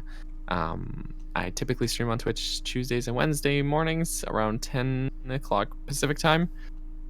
We've been streaming all the Zeldas. We did Zelda 1, 2, Link to Past. We're on Ocarina of Time. We're really close to finishing that game. And yes, that's where I am. That's my existence right now. Still working out if streaming this week will work for me, actually. I'm still determining that because my son's on spring break, and normally I stream on my days off when he's in school, and he's not in school. So I also want to spend some time with that child. So we'll see what happens there with how he's doing that day or with what he wants to do. Well, I'm working it out, but yes, we'll see you hopefully on Twitch one of those days. Otherwise, tune in next week for this podcast. That's me. That's good. And you have your own YouTube channel. Oh yeah, I always forget to promote that. You've probably seen me in the chat. NSHG Films. That's on my YouTube channel. You can see the Zelda video that Jesse talked about earlier in this podcast, where I rant a little bit about the Zelda timeline. But yeah, that's. I also have a website, burgersonmedia.com. All of the Burgers on media. things! I have too many things. I just need to focus on. I have too much going on. I just gotta narrow it down, I think. Consolidate. Consolidate. That's the word. And Jesse, who are you? What do you do? I am Sleepy. Me too. You can find me at Sleepy Jesse. No, I am Game Over Jesse. Facebook, Twitter, Instagram, YouTube, Twitch. Everything is Game Over Jesse or / Game Over Jesse. I'm really tired, people. I apologize, but it was really fun to have a full podcast again. So thank you to the. Currently it says 26 people watching, but earlier it got up to like 40-ish people. Yeah. So thank you to everyone watching around midnight or past midnight if you are where I am. So yeah, thanks for spending the past 3 or so hours for us. I don't even know how long we've been going. Let's see here. Does A it say? while. You know, we started almost at 3 like hours, 2:53. almost 3 hours. Not the longest we've ever gone. Yeah. So- All right. My future kids will love Zelda. I hope so, Keyblade Master. I hope if you love Zelda, odds are they will. Honestly, that's just Yeah. children love things by osmosis. So So, thank you, George.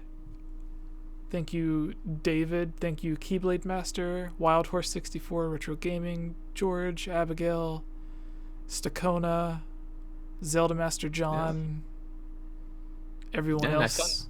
I saw Nintendo Prime in the chat earlier too. Oh, He disappeared, I think, but it's Yeah. always good to see Nate All right. pop in. Thank you, everyone, for watching. Go follow Tubes and Mr. D, Daniel. And bye-bye. Have a good night. Bye. Good night, everybody. Good night.